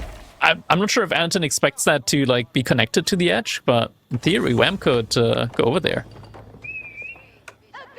Now, in a way, trying to secure himself a little bit of the map as well as the resources. Now, this is the beauty of needing the map control to get your resources. Now, not having any pilgrims, not having that unlimited access, it's starting to feel a little bit heavier, but of course, he's still got a 50 villager lead. As long as you have 50 villagers extra, it doesn't feel as scary. There's a massive food difference, though. Massive income difference there when it comes to the food here for these two players. And Wham, he's barely got access to food at the moment. I don't think there's a major farm transition. I think there's just one that's coming up in the back of his base. But yeah, the villagers, they're not actively working there right now. And you can see Anotand's trying to get more fortresses up as well, trying to get that control of the sacred sites again, because this is usually where things start falling apart too, when you lose access to the gold completely. So food, major differential. Wham able to keep up until now with that, but for how long? Because now Anotand's the one raiding, as we see more yellow dots running to the south there as well, going to be hitting that golden vein pretty soon. And this is just going to keep on happening with Anotand having the map control. Sure, the timing was pretty wild for an Imperial Age and almost lost him the game, but the fact of the matter is he held. And holding is showing us that it's paying off. Now, the hit is about to happen, Crackety. This might be a slaughter. Yeah, villagers, fine. Oh, actually, never mind. They're hitting the mining camp there. Okay, Wham. Gonna be able to survive here for the time being. Warning shots. With those villagers. Yeah, warning shots, indeed. What I'm worried about, Whammon, is that at the moment it's just mostly tower elephants. And now tower elephants are great against a pretty much just army composition of ranged units because they have a massive amount of ranged armor on them. But there's a mixture of other units that are going to be coming out now as well. We do have the Teutonic Knights, we do have mass horsemen coming in now for Anotand, and Anotand, he's got the food to sustain that army composition. So I'm quite worried for him. Tower elephants aside, though, still anything could happen here. It feels like there's nothing that can kill them right now. The horseman switch feels great for sustainability, but those elephants are still an imminent threat here. So army value, it still feels pretty, of course. It looks one-sided, but at the same time, I know with Delhi that doesn't always reflect 100% accurately. So is this still feels like a fight that Wham could have an advantage on if he catches Anotand at surprise, especially with those mangonels. The mangonels are showing us time and time again they can hit a deadly punch, and it's showing in those trades. And now the push is starting to get scarier and scarier, but Anotand looks like he's waiting for a timing here. Now biology, that's the timing he was waiting for. Getting the biology upgrade is just going to mean he is going to be hitting where it hurts, and where it's going to hurt is on top of those mangonels. Still just a couple of raids every now and then. Benefit, though, for Wham is that his villagers, they can run into the houses or garrison inside of the houses. So anytime there's a little raid from unarmored units, Wham, he doesn't have to really worry about that too much. Sacred Site in the middle is going to get captured up again by Wham. Still has his 2 trebuchets to just take down some production buildings here and there. But Anotand, he's building up his army mass and he's getting ready for the next engagement. Now, the one issue that I'm imagining here for Mr. Wham is that he's about to deal with a much bigger army. Anotand deleting those city villages, he's putting himself in a spot where those are replaceable, and they're replaceable with more horses. So those horseman numbers are going to start getting scarier and scarier. With the villager lead he's had, the army value has felt even, and the exchanges have felt pretty good too. But that doesn't last forever when the villager count is that even. He's had the resources in the bank, he's gotten every university upgrade he wanted, and now he feels like it's the time. Now waiting maybe for a little bit of an arrow upgrade in there too, but he knows there's a timing here, and I feel like the timing might be devastating. The 4 war elephants here are going to make the difference. There are 40 horsemen from Anotand. He needs to wait for the war elephants, else those horsemen, they're going to absolutely obliterate everything that Wham has. And Whammon, I think we might be seeing a little bit of a premature move here out from Wham as he tried to move forward with the key potentially as well. And now the army, the horsemen, is just collapsing on him here. War elephant is coming in now though on the side. That's going to have to do a lot of heavy lifting here. Mangonels as well from Anotand, just firing into the center of the army from Wham. He's trying to kite back with the elephants. Villagers getting pulled, but nothing they can do here. Wham losing every bit of siege that he had. Those siege units were the ones that were supposed to deal with this mass archer composition here at the back too. But the horsemen, Crackety, they're doing God's work right now. And it looks like all these elephants, they're surviving. Good job.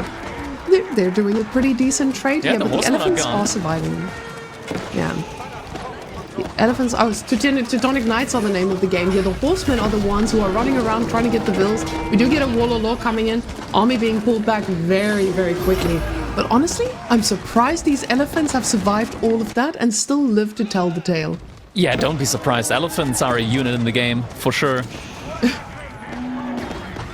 One of the units of all time, right? Yeah, one of the units of all time. Now, Anotand, him sacrificing all those villagers, this just means he doesn't have that usual replaceability. He's still got an amazing food income for himself here. But those horsemen again, he's still got a bunch of them. He realizes, hey, they don't trade well against the elephants, but what they do is they will kill anything and everything. And a little bit of a villager trade-off here, but of course not the end of the world. They do get in, but the problem is there's not a safety wall behind this. The horses will just keep on pushing. Yeah, so Wham, he's gonna have to react to this now as well. He's getting some Ghazi Raiders in, so they could potentially take care of this for him. But until then, some more villagers are gonna end up falling, and behind this Anotand now on triple trebuchets, he's gonna start getting some of these keeps down from Wham in the center of the map. The question these is, elephants, they're not fast at all. what are going to kill the elephants the later this game goes? If he keeps getting a handful of elephants and they don't get destroyed, sure, we have crossbows in the mix, but the crossbows, even with the amount he had, it felt like the elephants just stayed alive through a lot of that. The last fight he didn't have any crossbows. They literally just got created. Okay, so he's making a plan now. Never mind. All right. Now with the amount he has, definitely feels like the answer he's been looking for, and we do see one getting picked off. They did take quite a bit of shots before going down, but Wham also doesn't have that replaceability in the mix. But still a lot more elephants in queue. He sees the value in getting this. The Ghazi Raiders in the mix too. I guess just an answer to get rid of the crossbows too, but Anotand's doing a little bit of a unit switch too. Yeah, he's now switching over to Templar Brothers, which makes sense considering that he's at over 2,000 gold per minute. You know? Just things that happen when you're playing as Knights Templar and you get control over sacred sites. Currently with 5 pilgrims every minute, about to be 6 pilgrims every minute. That in itself is like 800, 900 gold per minute. And some villagers gonna be going down here. Wham, he doesn't have a lot of villagers at the moment. The problem is he's not cut getting off made. of gold completely. So there's no more gold access for Wham here. That villager group you saw being picked off, that was every bit of gold villager that he had in mind here. So the gold, he's thinking about it, but there's just no way for him to gain that access just yet. Now, of course, this gold vein is getting a little bit thin, but he does have quite a bit of stone here to try and secure that too. And with the Ghazis, he's able to pick off these little towers, trying to sneakily make their way. But the villager numbers are falling, and it's not putting him in a spot where he's most likely going to be able to recover from this too quickly, with Anotand just looking like he's ready more and more to push on out, because he's already got this heavy amount of control. The problem is just that's a very scary army, and say what you want about crossbow, you're going to need a lot dealing with these. Templar Brothers, though, there's still a hefty amount to get onto the back if he decides. The problem is just the back doesn't feel that backy. This is really scary, Crackety. Are crossbows able to trade out like that against these? There's so many Whammon, we're getting to the point where anything can be possible. There's just so many Ghazi Raiders as well as a front line. That's the issue when you can't really focus on the elephants, because you have to micro up against the mass of Ghazi Raiders there as well. It starts becoming quite difficult. And yeah, the crossbows, they need to focus the war elephants, but they just can't get to them. And the elephants, oh my god, I'm so sad. I'm so sorry, Anotand, but what are you gonna do against this many elephants now? His army's getting completely wiped. He cannot remake this. Oh my god. Okay, all the crossbows are gonna be going down now to this force. Some heavy spearmen in the mix as well. He's trying to remass into Teutonic Knights. But realistically, he just lost his entire army mass. It's 10-1 military. And Anotand, he cannot keep this army out of space. The elephants, they have so much ranged armor. The keeps do nothing to them. And these guys handled buildings pretty well, and nonetheless now just going to be pushing right on forward. And even with the crossbow numbers, like you said, you can't focus fire when there's so many. You need to identify, you need to look, you need to do so many things at the same time. And even with the Ghazi delay, it looked like the elephants were very comfortably getting through them. Now, elephants doing elephant things, taking care of keeps, but these keeps, he's not even tickling.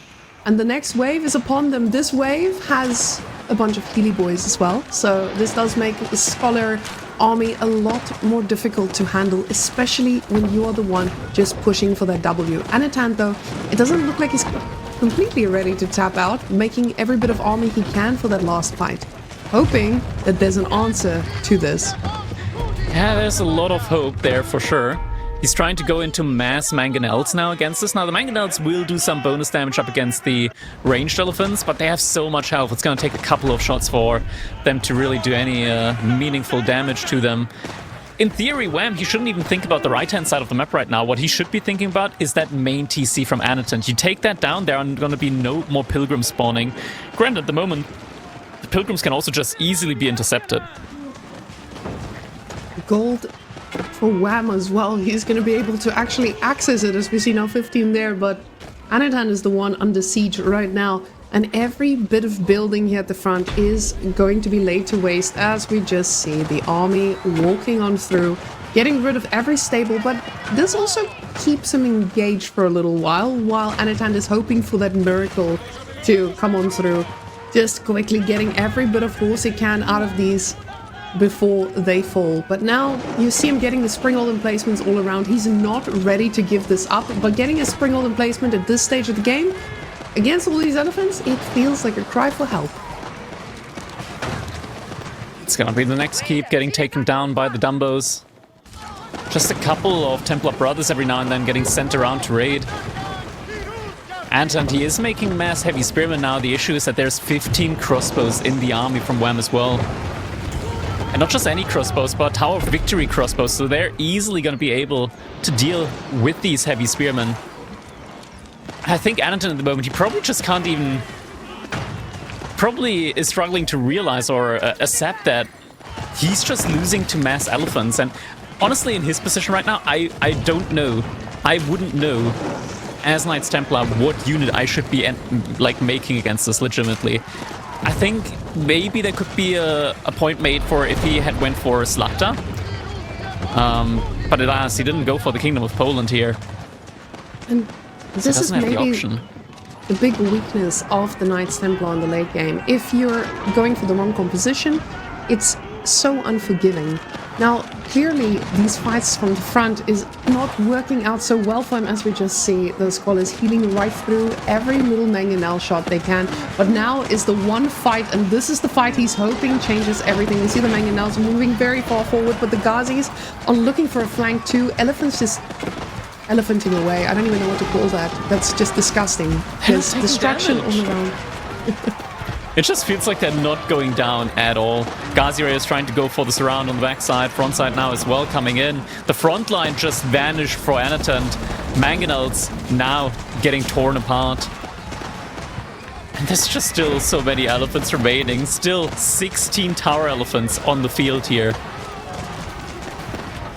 Oh, these guys are not dying to anything. Crossbows, not even target firing one, as there's just A moving with them back and forth. He's trying desperately just to do any damage, but you see the Scholars just making miracles happen, keeping everyone alive, and Anotand not ready to accept his fate. He's got almost 4,000 wood in the bank, and it just shows you he is desperate for food too. It's a checkmate army situation where no matter what you do, army composition wise, you just cannot deal with these units now. Unfortunately, Anotand, he doesn't get fire sprinkled, so there's no miracle unit on his side to help him come back. Archers being the name of the game, being the only unit he can afford right now, and even the farms are getting torched in this mix. So Anotand now needs to make that farm transition at the back of his base, and that's exactly what he's doing to try and stay in this, not ready to give it up. And maybe this is the bit of a saving grace for him, the fact that he can still get all the wood, or the food from the wood. But I say saving grace, it's more like a surviving grace for now, until those elephant numbers keep on going up. And as I say the word keep, we see keeps on the side of Anotand's base, but by Wham. And finally, Wham is the man completely in charge of all these big goals and the whole map. And Anotand is going to need to start thinking about that game number 7. And Crackety, I can't believe it. When you said earlier how closely matched these players are, I did not expect to go into a 3-3 situation in set number 1. Yeah, honestly, Anotand, he played so well the first couple of games that it honestly looked like he could potentially just wipe Wham completely. But Wham, Phoenix from the ashes in this one, able to go all the way to game number 7 now. And even this game, it looked like Anotand was in such a commanding position, in such a great spot on his side. But now, the entire right side of the map has been completely wiped clean of Anotand's infrastructure. We're up to 40, almost 40 heavy spearmen and 40 archers. He's gonna try and make something happen here now, but I don't know, Wham, and this is looking rough and rougher.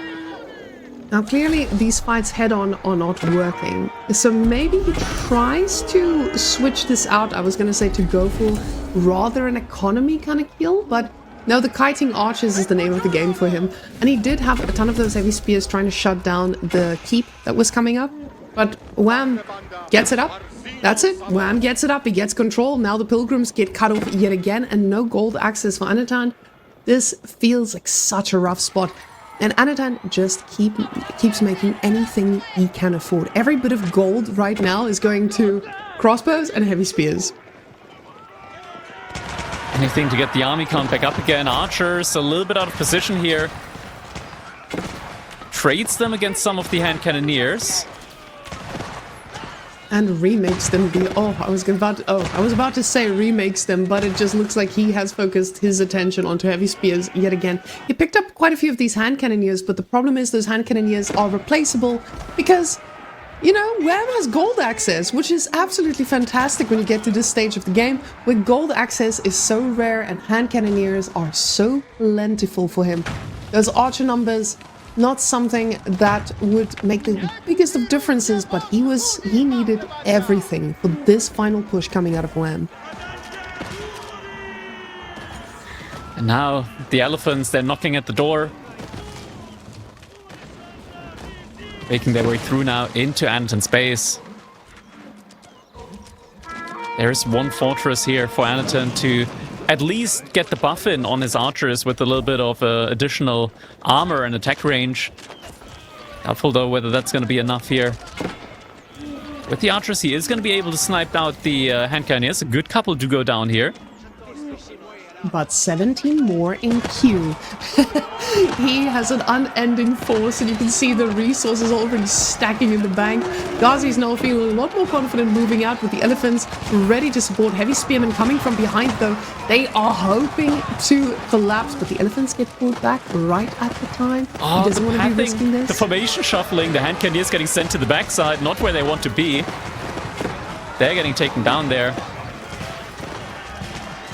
Now the fight is coming in. Look at the numbers of the heavy spearmen. Was at 30 and it just evaporated in the blink of an eye. Now down just to single-digit numbers. While I think there was like maybe 1 or 2 elephants that just died, if at all. Might have not even been a single elephant, realistically. These elephants have been just a relentless force. And you can see he knows exactly what he needs to kill. He doesn't care about the units. Your archers can keep on firing. It doesn't matter. We'll just go for the keeps. So it goes for the buildings.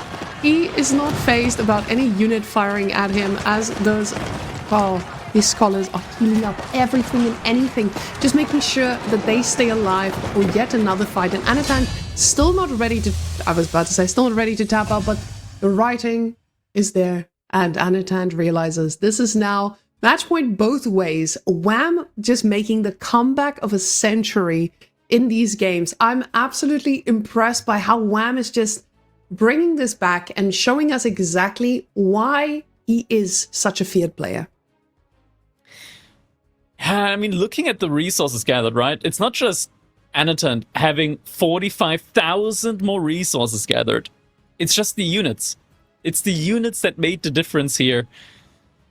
Where, when you look at the military value lead, time and time again, there were these engagements, but Anotand just wasn't able to put a dent into the elephant army from Wham. Some unfortunate just matchup dynamics here where the Knights Templar, they don't really get a good unit up against these elephants, and alas, in the end, just was not able to win this one.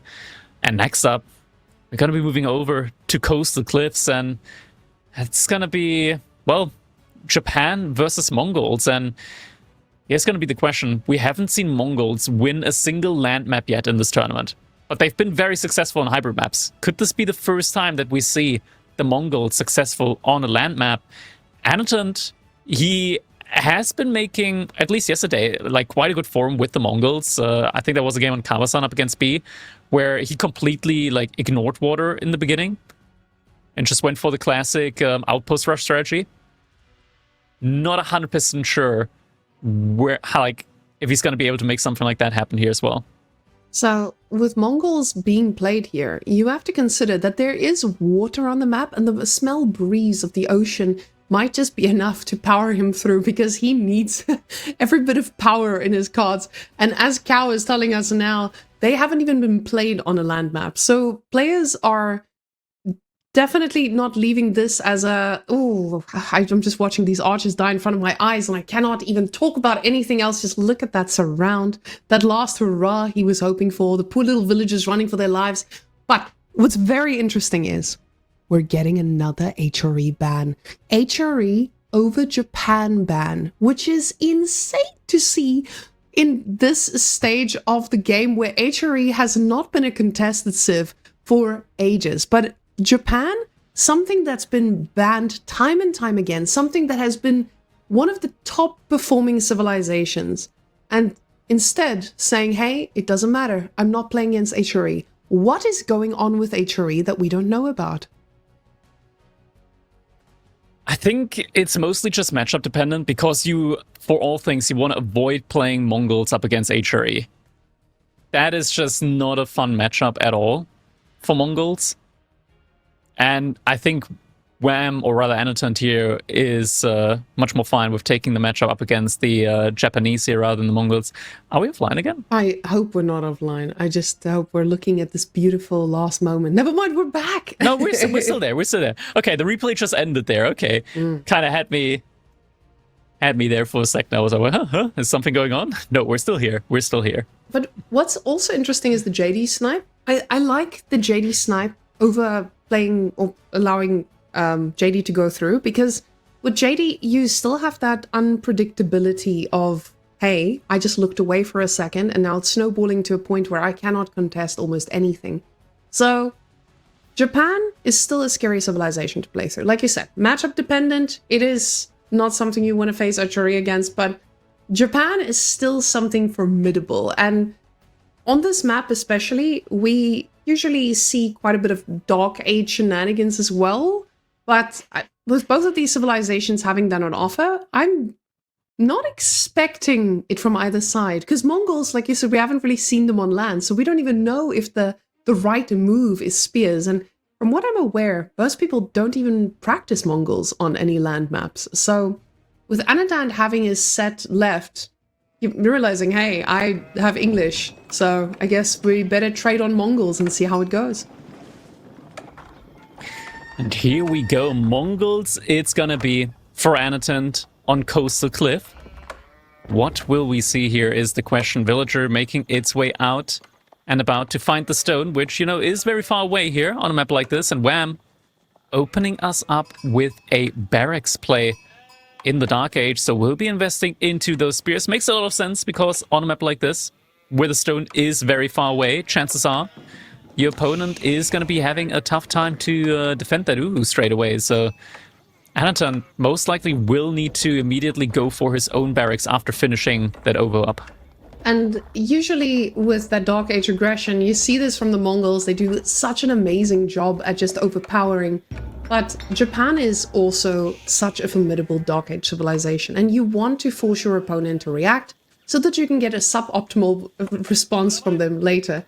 But it feels still scary when you're up against someone who does have that movement speed bonus. When the Khan arrow strikes the skies, it feels scary when you have the double production. But if you just make more units, is that then going to be enough? And the Khan already seeing that first spear, peppering him up, making sure that he doesn't fall victim.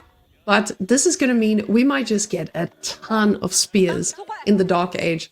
It is going to be an expensive feat, and usually with this, you run out of food between two civilizations that just keep on producing. The thing with that is that Anotand has a pretty good spot on his side of the map when it comes to food, right? Like, he's got the deer pretty close to his TC, and he's got the ability to go for pastures. And pastures are nice for the fact that you just make one. Sure, it costs double as much as a farm, but you immediately can have up to 8 villagers working again. So just when it comes to avoiding idle time, it gives you that initial burst of resources, which is very, very valuable in these situations. Now we see the fifth spearman in queue for Wham. This man is going for it for a while already. See, I remember the days when we used to get these on Frisian, where people would just go for up to like 11 spears in Dark Age. But Wham, he's a responsible goose. Already going for that gold. He knows what he needs. He needs to eventually age up, but keep the production going. With 7 still on food, you have enough for your thought of the age up, rallying onto there more, but you can keep on producing. It does look like he's stopping now, trying to get that reaction from Anotand, because for Anotand, this is just, I don't know when he's stopping.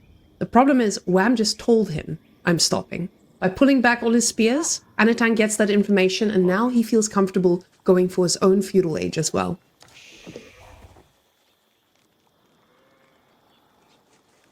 Both players going for that feudal age, indeed. But Wham's still making spearmen at this point. Oh, hey, and Anotand does see that, has the falcon here, so he did just see that spearman popping out. Was this a bait? Oh, might be able to... Is he going to trap that spearman? Okay, Wham realized in time. Pulls the spearman back. But this could have been a bait. Pulling the spears back, you're realizing, okay, Anotand's going to think that I'm uncommitting. But now, he's putting himself into a spot where he's got the numbers, he can counter-push this, and that might be exactly what's going on here, just trying to get the control on these, but the problem is just, same movement speed, you're not really catching up to them all that quickly, but you can see him trying to angle them downwards just to pull them away as far as possible, and of course, then you don't have a response. He's pulling the boar onto him. Ah, disgusting.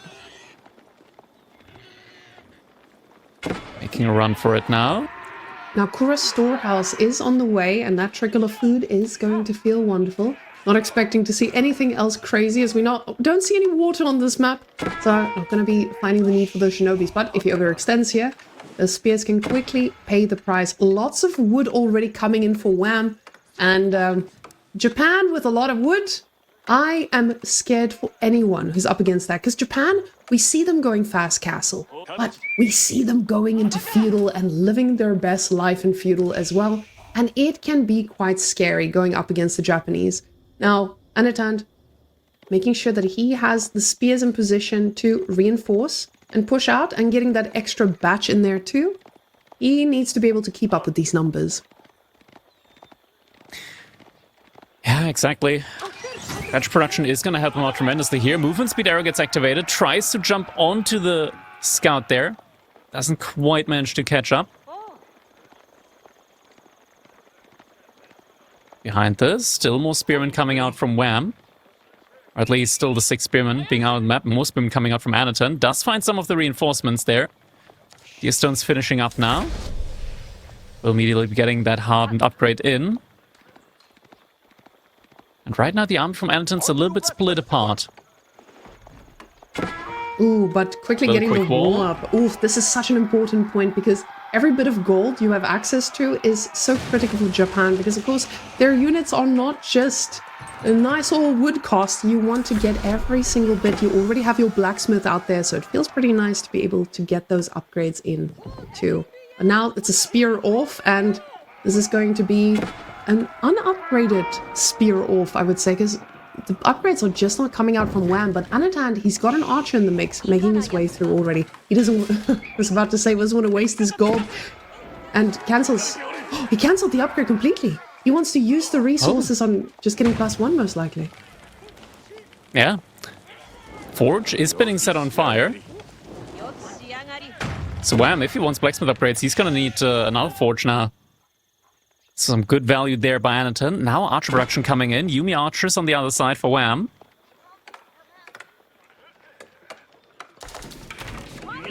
Now, quickly getting those numbers up. And we've seen how quickly that can expand, but with double archery range, it feels decent. Deer stones, whenever I see it being moved, I'm already fearing for the life of the enemy. But luckily, just for the villagers to de-optimize and work in a nice way. Now, we have the Khan firing away, and this time the Khan is putting himself on the wood line, which we see time and time again on land maps in the past as well. But the arrows actually start to hit, and Wham doesn't really have an answer to that wood line getting denied just yet. This is the most critical point of resource for him right now, and he needs to make sure that he keeps control of this. The spearmen, though, they are feeling very confident moving this far out.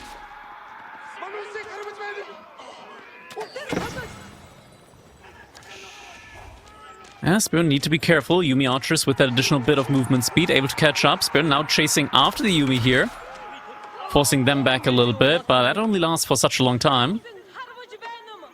Now Yumi's once again being able to pick off some of these spearmen, and now switching over to the Kashik. Definitely much needed unit here now. Question is, how many spears is he going to lose on the retreat here? Keeps the archers in the back as they do not take any bonus damage at the very least. But there's a little surprise. Nice, the reinforcements. The surprise is going to be a Kashik delivery, which for spearmen, they usually don't do too well against, and this is a pretty heavy investment here on the Yumis. So double Kashik is out, and the reinforcements, he has to be careful here. But Wham is back on gold. He's getting his upgrades he needs. He has double broadaxe in his pocket already. It feels fine for him to keep this archer production going.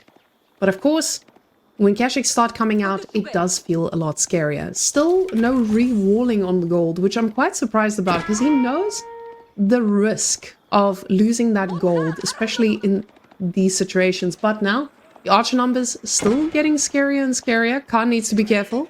These guys are gonna be able to do a chunk of damage. We do see that A moving perfectly by Wham. You know what they say, Khan dead, he dead. But Tower in does see the Kashyyyks. He's aware of the risk that is going to be taking place here. Yeah, big risk for sure. Kashyyyk numbers are starting to climb a little bit. +1 pierce armor, most important one, is going to be coming in now. At the same time, Wham going for the +1 pierce damage. What Wham needs at the moment, though, is he kind of needs the first daimyo. With 22 archers on the field, you kind of can't allow yourself to not have the Yumi bannerman in the army as well. Now, with Anotand's archer numbers, it still feels pretty decent enough for him to respond to most of what Wham has. Especially when you have that bit of a movement speed and you are able to have a bit of a soak with those Kashyyyks too.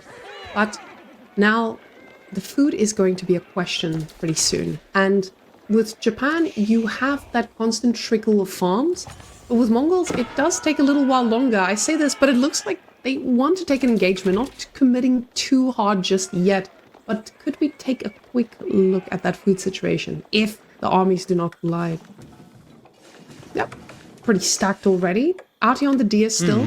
So he does have access, and Anotand still has access to the deer, so not going to be too dire just yet. But we do see Wham also moving out onto the deer himself. And this is usually where Kashyyyks start to make the difference. And with 4 Kashyyyks in the comp already, that could be a little bit of a factor here. But Anotand, he's playing this very safe, keeping the whole army together. He is not willing to take a risk. This is not the same Anotand we saw in the first games. This is a more passive, a more careful Anotand, because horses in the previous games, they were playing a whole different map from what we're seeing right now. He still looks very aggressive here to me. Also has the Khan's Hunter there as well, just to have that little bit of extra attack range on his archers. Second outpost coming up from Wham. He is respecting the army mass from Anotand. Very similar army mass, but just the Kashyyyks alone can make quite a big difference here. Next batch of Kashyyyks on their way now as well. Circling around that wood line. And oh my goodness, we've all been here on ladder, guys. Khan shoots a little vision. Then archers pick off your villagers, and you are just left frustrated and mad because you cannot get the wood you need to keep this going. And you can see this is an unlimited source of vision. Villagers just idling around, running for their lives.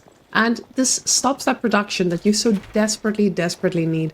Right now, the composition from Anotand here, this feels a little bit scary. It feels like Wham is on a bit of a timer. And now, with the army moving in between, means the villagers are completely split off. Kashyyyks providing that front line we talked about. And Khan making sure that he gets that movement backwards. But this army is not trading too efficiently. Yeah, it's quite rough here at the moment for Wham with the Yuumi archers. Every time the Kashyyyks go forward, there's just not a lot of damage coming out there on his side. Anton doesn't want to trade underneath the keep, though, underneath the TC. Almost feels like a keep with the damage that's coming out of it. And now Wham, he's getting his bannerman, and the first daimyo upgrade is coming on up. And behind that, not just going to be the daimyo, but also Samurai. Now, Samurai provides... as a front line. Yeah, that provides him with the same type of answer that he's been struggling against with Anotand. Anotand has that answer of the 7 Kashyyyks now. And Samurai, they provide a level of that as well, but is it going to be enough to match up against that type of Kashyyyk pressure that you have? Anotand now finally getting himself a little wheelbarrow too. But now, with the resources he's floating, I'm asking myself the question, are we getting a cruel type pretty soon? Is this man, he's floating quite a bit, trying to just see the wood line, making sure there's no villagers just chopping, because he is ready to take more lives, but moving straight towards that gold, just causing a little bit of panic here on the resource side, and the tower firing away, but the archers are ready to snipe whatever they can. Yuumi numbers are pretty scary though. This is not something you want to fight under, and especially with the bannerman there. Bannerman has come in now. Suddenly the situation has changed for Anotand. Doesn't really want to take this engagement anymore and has to back off, at least for the time being. Behind us, as you mentioned, it looks like Anotand is trying to achieve his own age up here. Even more of a reason for him not to try and continue sticking around here, or at least trading out units when he could be looking for the age up. But he is giving false information over to Wham. Wham, he is expecting Anotand to further commit to this, and he's now switching into his own horsemen. A lot of resources being invested into further military units now on Wham's side in the feudal age, while the Kurultai is coming up for Anotand. So this could lead Wham into just the wrong investment at the moment. And Wham's investment here it's significant because, again, the food is running lower and lower. Anotand, though, he's in a little bit of a similar issue. The deer should be almost expired on his side. So for him, this is getting riskier and riskier. He's going to hit Castle Age, but the question is, what then? He's got berries that he can fall back on. There's another deer pack all the way out, but Wham still has a formidable army that you don't want to take any chances against. Now, when you are standing at the front of your opponent's base, it does feel a lot safer here. He is also very close to his boar situation here on the front lines. So he needs to keep this place safe, and he needs to get that Kurultai in a pretty juicy position. But Wham knows what's up. He's going for his own Castle Age, as we do see 11 on gold now. This is going to be it's going to be a much later timing, but I don't feel like Anotand is able to hit and hurt him before that Castle Age hits. The problem is just the upgrades. How long are these upgrades going to take? And is Anotand going to find the bit of damage that he needs for this? Yeah. The upgrades are coming in. The Kashyyyk upgrade doesn't take too long. Archer upgrade is going to take its full duration. The Uwu in the middle is going to get burnt down. At least until Anotand is going to start showing up a little bit more at the front line. Kurultai also is making its way forward. And floating gate, now in production. But still, no archer upgrade in. Not sure if Wham really wants to take this fight without the archer upgrade in, as Wham still has like a pretty strong army here, even while being in the feudal age. The Kashyyyks are taking quite a bit of damage here, and you see with all these Kashyyyks dying, even if it's just 1 or 2, this is massive. These Kashyyyks could go back, heal up under the Kurultai, and push again. Now with +2 armor coming in against those archers, this could have been a completely different exchange. Veterancy on the archers, +2 range defense. Now these Keshiks are going to feel very comfortable. The Kurultai keeps on moving forward. He knows where he needs to hit. He needs to hit on the resources, but the villagers have already backed off. And with the Castle Age coming in now, we are seeing no upgrades for Wham just yet. Where are the villagers going? Boy. Oh, they're going to the outposts. No. Oh, well, not really, because, well, they're gonna die here, but they tried to go to the outpost. 3 villagers dying just like that. Kurultai now parked inside of Wham's space. Anotand in a strong position. And the Yumi upgrade. He does also find the villagers. See, Crack, the problem is the gold was not in the greatest situation for Wham here. So with him aging up with so many, this is investing such a huge chunk of it, but he didn't have the resources for this. He hit Castle, but there wasn't a plan after that. And you can see the desperation market coming up now because he knows that now food is denied. Farms are going to be denied pretty shortly if the army decided to go that way. But no. They know exactly where they need to hit. They need to hit on the gold. And the gold is the target, fully upgraded. And buildings are about to run a lot faster as well. Yeah, advanced mobility coming in for Anotand here on these buildings. Veterancy for the Yumi archers just about to complete.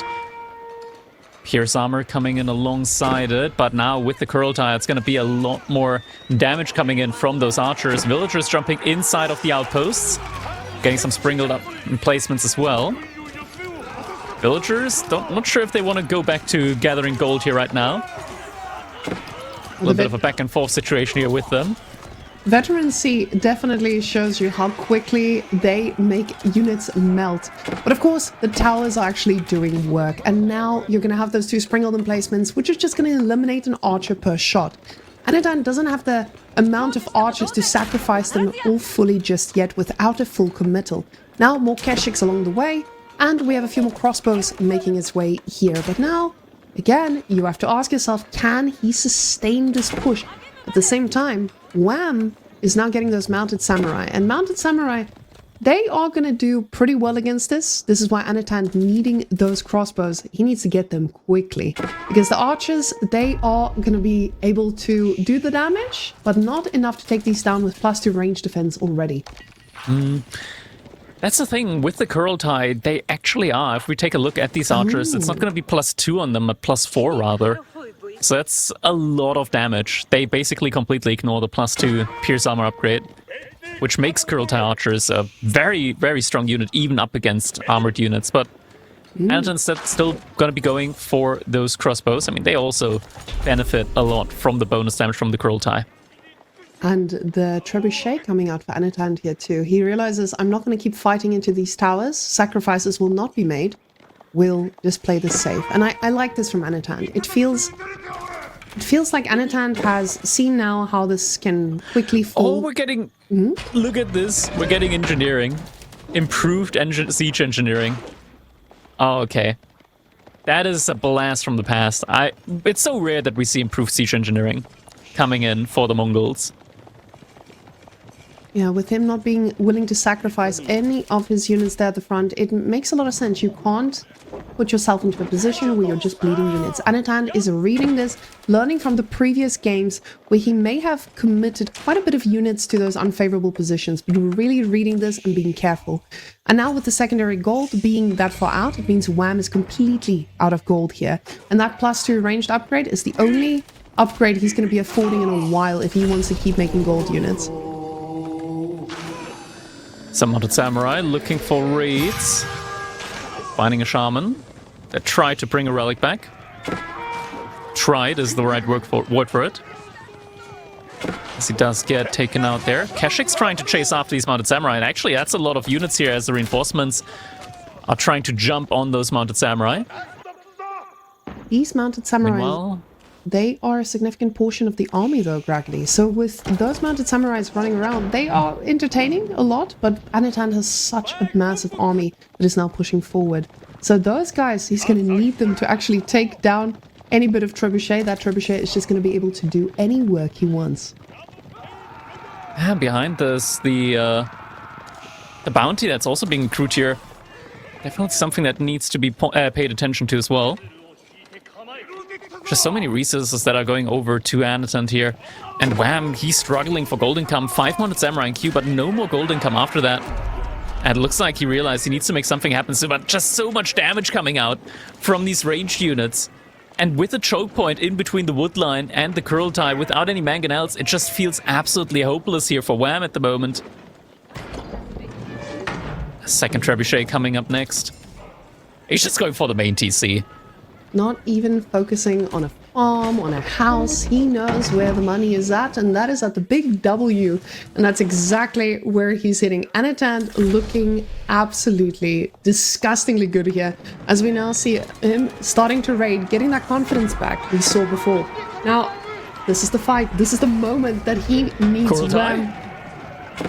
Wham trying to take that engagement before the Kurultai demounts, but it doesn't look like he's putting it down. And this is the one moment he has, but even now, without the Kurultai buff, he's not able to take on this army.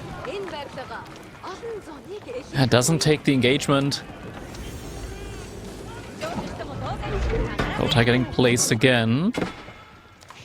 Now Wham still trying to get some more of these mounted samurai out. He's been selling food for it.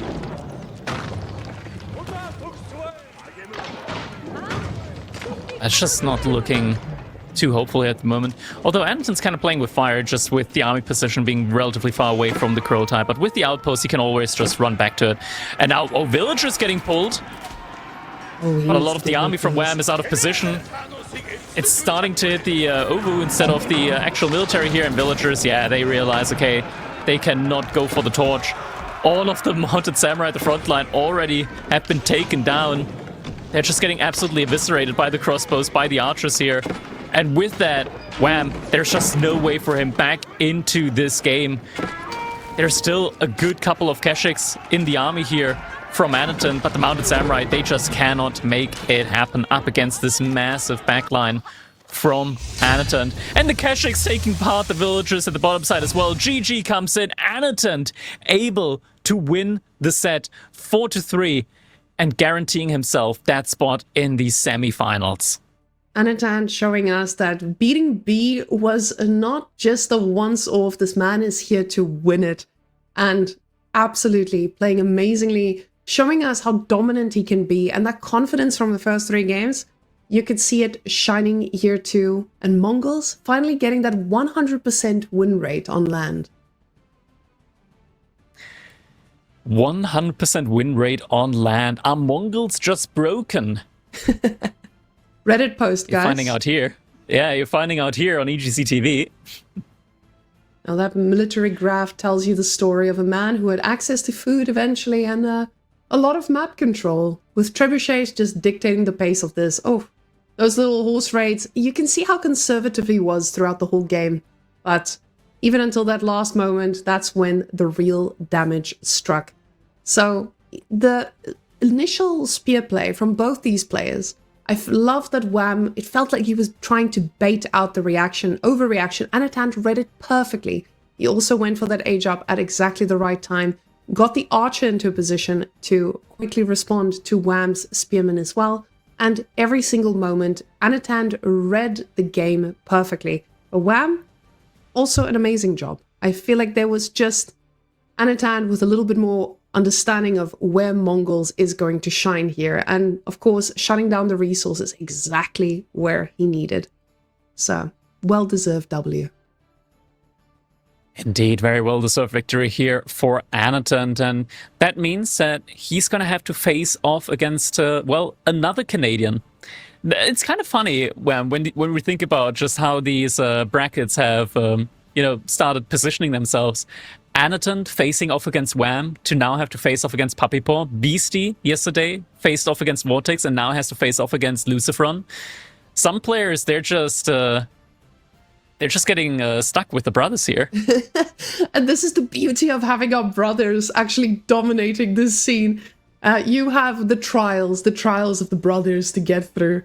And I mean, Marine Lord waiting there on the other side of the bracket for whoever dares come out ahead. So now, I believe we might be having an interview in a bit, but with that being said, that just means that we're going to be heading out on to the next set pretty soon. So guys, I hope you're ready for that next set too, because this is an absolutely crazy one. Yesterday, Beastie was playing against Vortex, and I just came back from a business trip. So I saw the first game, I saw Vortex winning, and I was like, oh no, Beastie has been playing too much Heroes of Might and Magic. And then I woke up to a 3-1, and I was like, wow, this is working. So beating Vortex, sometimes playing a different game, it can also help you a little bit with the mental, of course. And yeah, I mean, it's always nice having these little mental resets when you're just not thinking too much. Like, overthinking is definitely a thing in the pro scene as well. Just getting the... Okay, but we do have our interview ready. So Crackety, take the lead. All right, Anotand, congratulations on your victory up against Wham. How are you feeling after that one? Yeah, I don't know. I just don't know. Like, after I lost Whiskey Tea, like, all emotions left me. Yeah, I completely can relate to that. The elephants, they can get to you. But let's start from the beginning, right? Ottomans versus Rus on Gorge. That was quite something. Like, a lot of people, of course, they pitch Ottomans as like this OP civilization that cannot be beaten. You've been making a lot, and I mean like a lot of archers in that game. Was that something that you were like anticipating? Even with the threat of Sipahi just being there, you're like, okay, archers are my key to victory here. We saw that timing with the militia and the the militia timing. Was that something that you practiced before? Is my question. Actually, I never played this matchup before, but I know the idea. Like, I need knights, he can trade me, and I can trade him. Yeah, because I have Kremlin, and my raids were quite successful, right? Yeah, you did find a lot of villager kills here and there. But that fight with, like, when you pulled the militia out of... we see it right here, just a ton of militia here. Was that a situation where you thought, okay, I don't want to let Ottomans get to, like, a critical amount of units? Or were you, like, fully confident maybe even being able to kill them right there? Yeah, I just want to kill Janissary. If Ottoman can't get to Death Ball, I think I'm in a good spot. Because my echo is just insane. So... I don't mind to have trades like at almost any situation, because I feel like, yeah, Rus echo with 4 relics, I think, right? It's really insane. Yeah. Mass relics and the raids, as you mentioned, just being able to get these individual raids, and we see time and time again here and there, just those knights being out the map, where maybe just being a little bit overconfident with stepping out onto the map there. But yeah, definitely insanely well played. Afterwards, House of Lancaster with the Golden Horde. You just had a way there of finding these villager kills early on into the game. Once again, like picking 2 villagers off right there. And then afterwards, you just kept on the pressure. How are you feeling in that game? Like, did you think at all, like, okay, I could just continue like bullying him there? Like, that was kind of crazy how just non-stop aggression came out of you that game. Yesterday, I basically killed B with JH in... like 8 minutes, right? And I killed like top player with my JH again in 9 minutes, right? So basically, just making units is working. Yeah, I don't know. I hope yeah, I will continue to do it. Yeah, Golden Horde. I mean, it's kind of fiendish. We looked at the resources after that. Even though like it was a second TC and manners for quite a while, you were just so far ahead on resources all throughout. Which, I mean, to be fair, idle time does cause that, but still kind of crazy when you just think about it with the 2TC play. Afterwards, mountain clearing. I think that was the first loss there. That was where you were playing as the Sengoku up against the Macedonians. When you saw the age up coming in from Wham, did you feel like, okay, I need to make something happen? Like, what was your game plan in theory that game with the Sengoku? First of all, I wanted to pick Mongols, like when I saw Macedonian. But for some reason, I like, okay, maybe I can get a W with my ST, like with my good save as well. I thought I never played it, but in my head, like Sengoku Macedonian would be good for me. But I feel like it's not really. I should have picked Mongols. And then again, I got a will kill early on, right? So I was quite happy. But I feel like my macro were quite shitty. And Plus, yeah, I don't know, like he getting so much armor on his horseman, right? And so basically my archer's not really useful. Yeah. Afterwards, I mean, this was quite the rough one, not being able to get to Castle Age. In the end, your opponent being on Castle Age, not being able to do much damage there. But the next game afterwards, that was looking up again for you, King of the Hill. China on King of the Hill, I'm a little bit confused there when we saw Wham put the keep inside of his base rather than the central sacred site. What was like your game plan here overall? Just as China, I guess, just mass units try and win the game. I never scouted that he has a keep. Actually, I never knew. Yeah, like we were kind of confused because like it was way before you put your keep in the center sacred site, and we were looking for him to place the keep just in the middle next to the sacred site and be fine there, and then he just puts it inside of his base. I think it could have been an entirely different game. I guess you'd agree. Yeah, I thought I win game here this fight, but then I threw all my army. Like, yeah, I thought he will not have anything because honestly, of my I was surprised as well. Like, it looked like he would not be in a position to remass the army in time, but then he did. I was kind of crazy from then on. So yeah, I was like super overconfident, so I just wanted to go right and kill all his foot right and end the game. But apparently he made enough. I should have just went Castle Age, like secure left board and went Castle Age early on. But yeah, I give him a lot of chances with my army movement. Obviously though, you did manage to like get some raids in as well, go to Song Dynasty, and I mean, just once again, like great raids from you in general. Do you like want to say like recently? I feel like you've just been playing more and more aggressively, like with the raids and with like cavalry movement as well. Is that something that you've been particularly practicing recently, or? Yeah, I feel like I was like a move baboon, so like I was playing aggressively, but like super stupid, like stupidly, just dive under TC and yara. Mm-hmm. But I always admired Louis' style, so like I think it's actually kind of best way to play it. Always find always find the way to find damage and just defend yourself with infantry army. I feel like I love that you said that, because I actually did mention that you played like Louis throughout this entire series with like the attacks on different sides. Yeah, I feel like even at like our infantry meta is still should be like best way to play. Like 5 to 10 knights, just trade with them in like all possible ways and defend yourself with your infantry army against similar raids.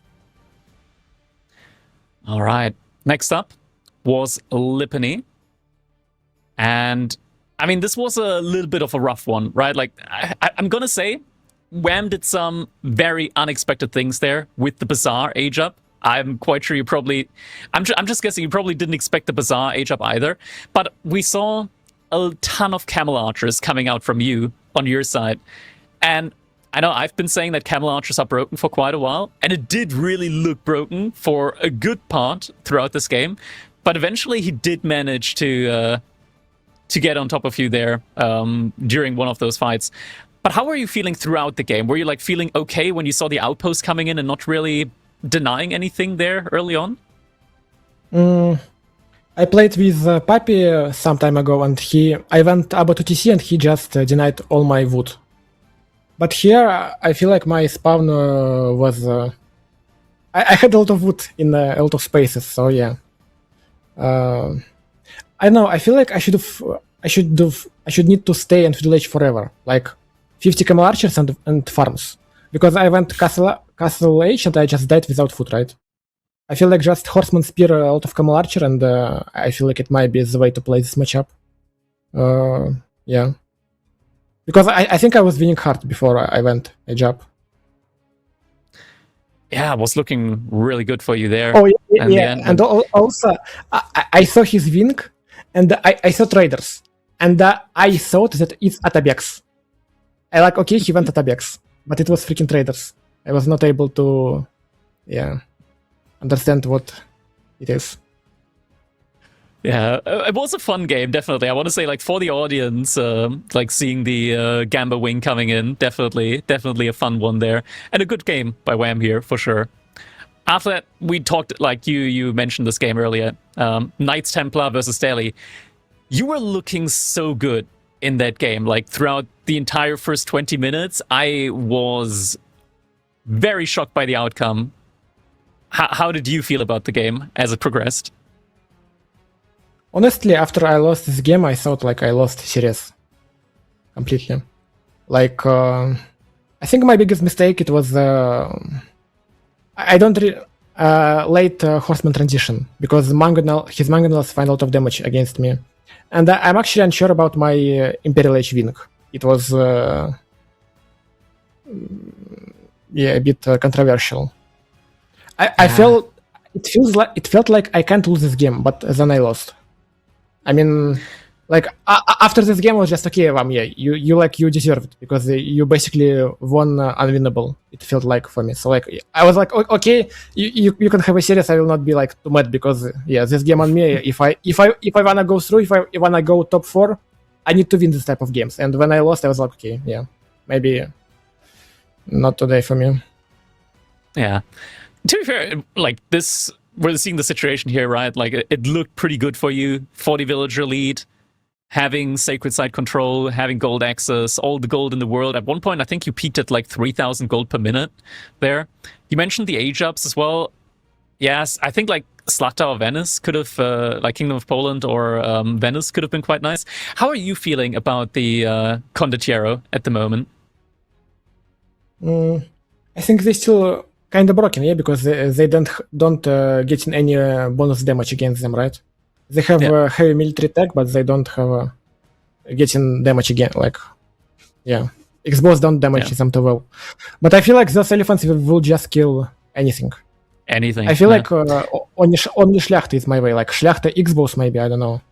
The problem is I don't have cannons, right? So he read it really good. So he just need to make a death ball and I can do shit. Basically. Yeah. That's how it goes when you got elephants up against you. But then, the last game, of course, Coastal Cliff. We saw you playing the Mongols here. And the Mongols, they've got a pretty good win rate at the moment in the game, at least on water. But here you pulled them out on land, up against the Japanese. When you saw this matchup come in, were you feeling like confident your chances up against Japan? Or were you like, okay, this is going to be a tough one to win for sure? I was a bit relieved, to be honest. Like, VAM had HRE, OTD, and Japanese left, and basically I only knew this matchup.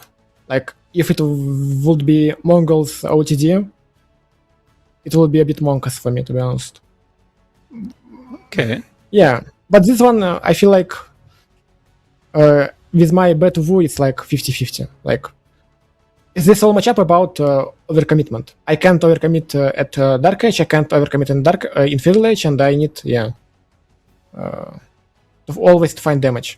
I'm really satisfied with my raids whole series. I think I was able to find damage like basically every game, and I think I need to keep it and do the same things every series. Yeah, for sure. Definitely looked very strong here for you, and as you mentioned, just biding your time, going for the just looking for damage wherever it's possible. Looking very strong there.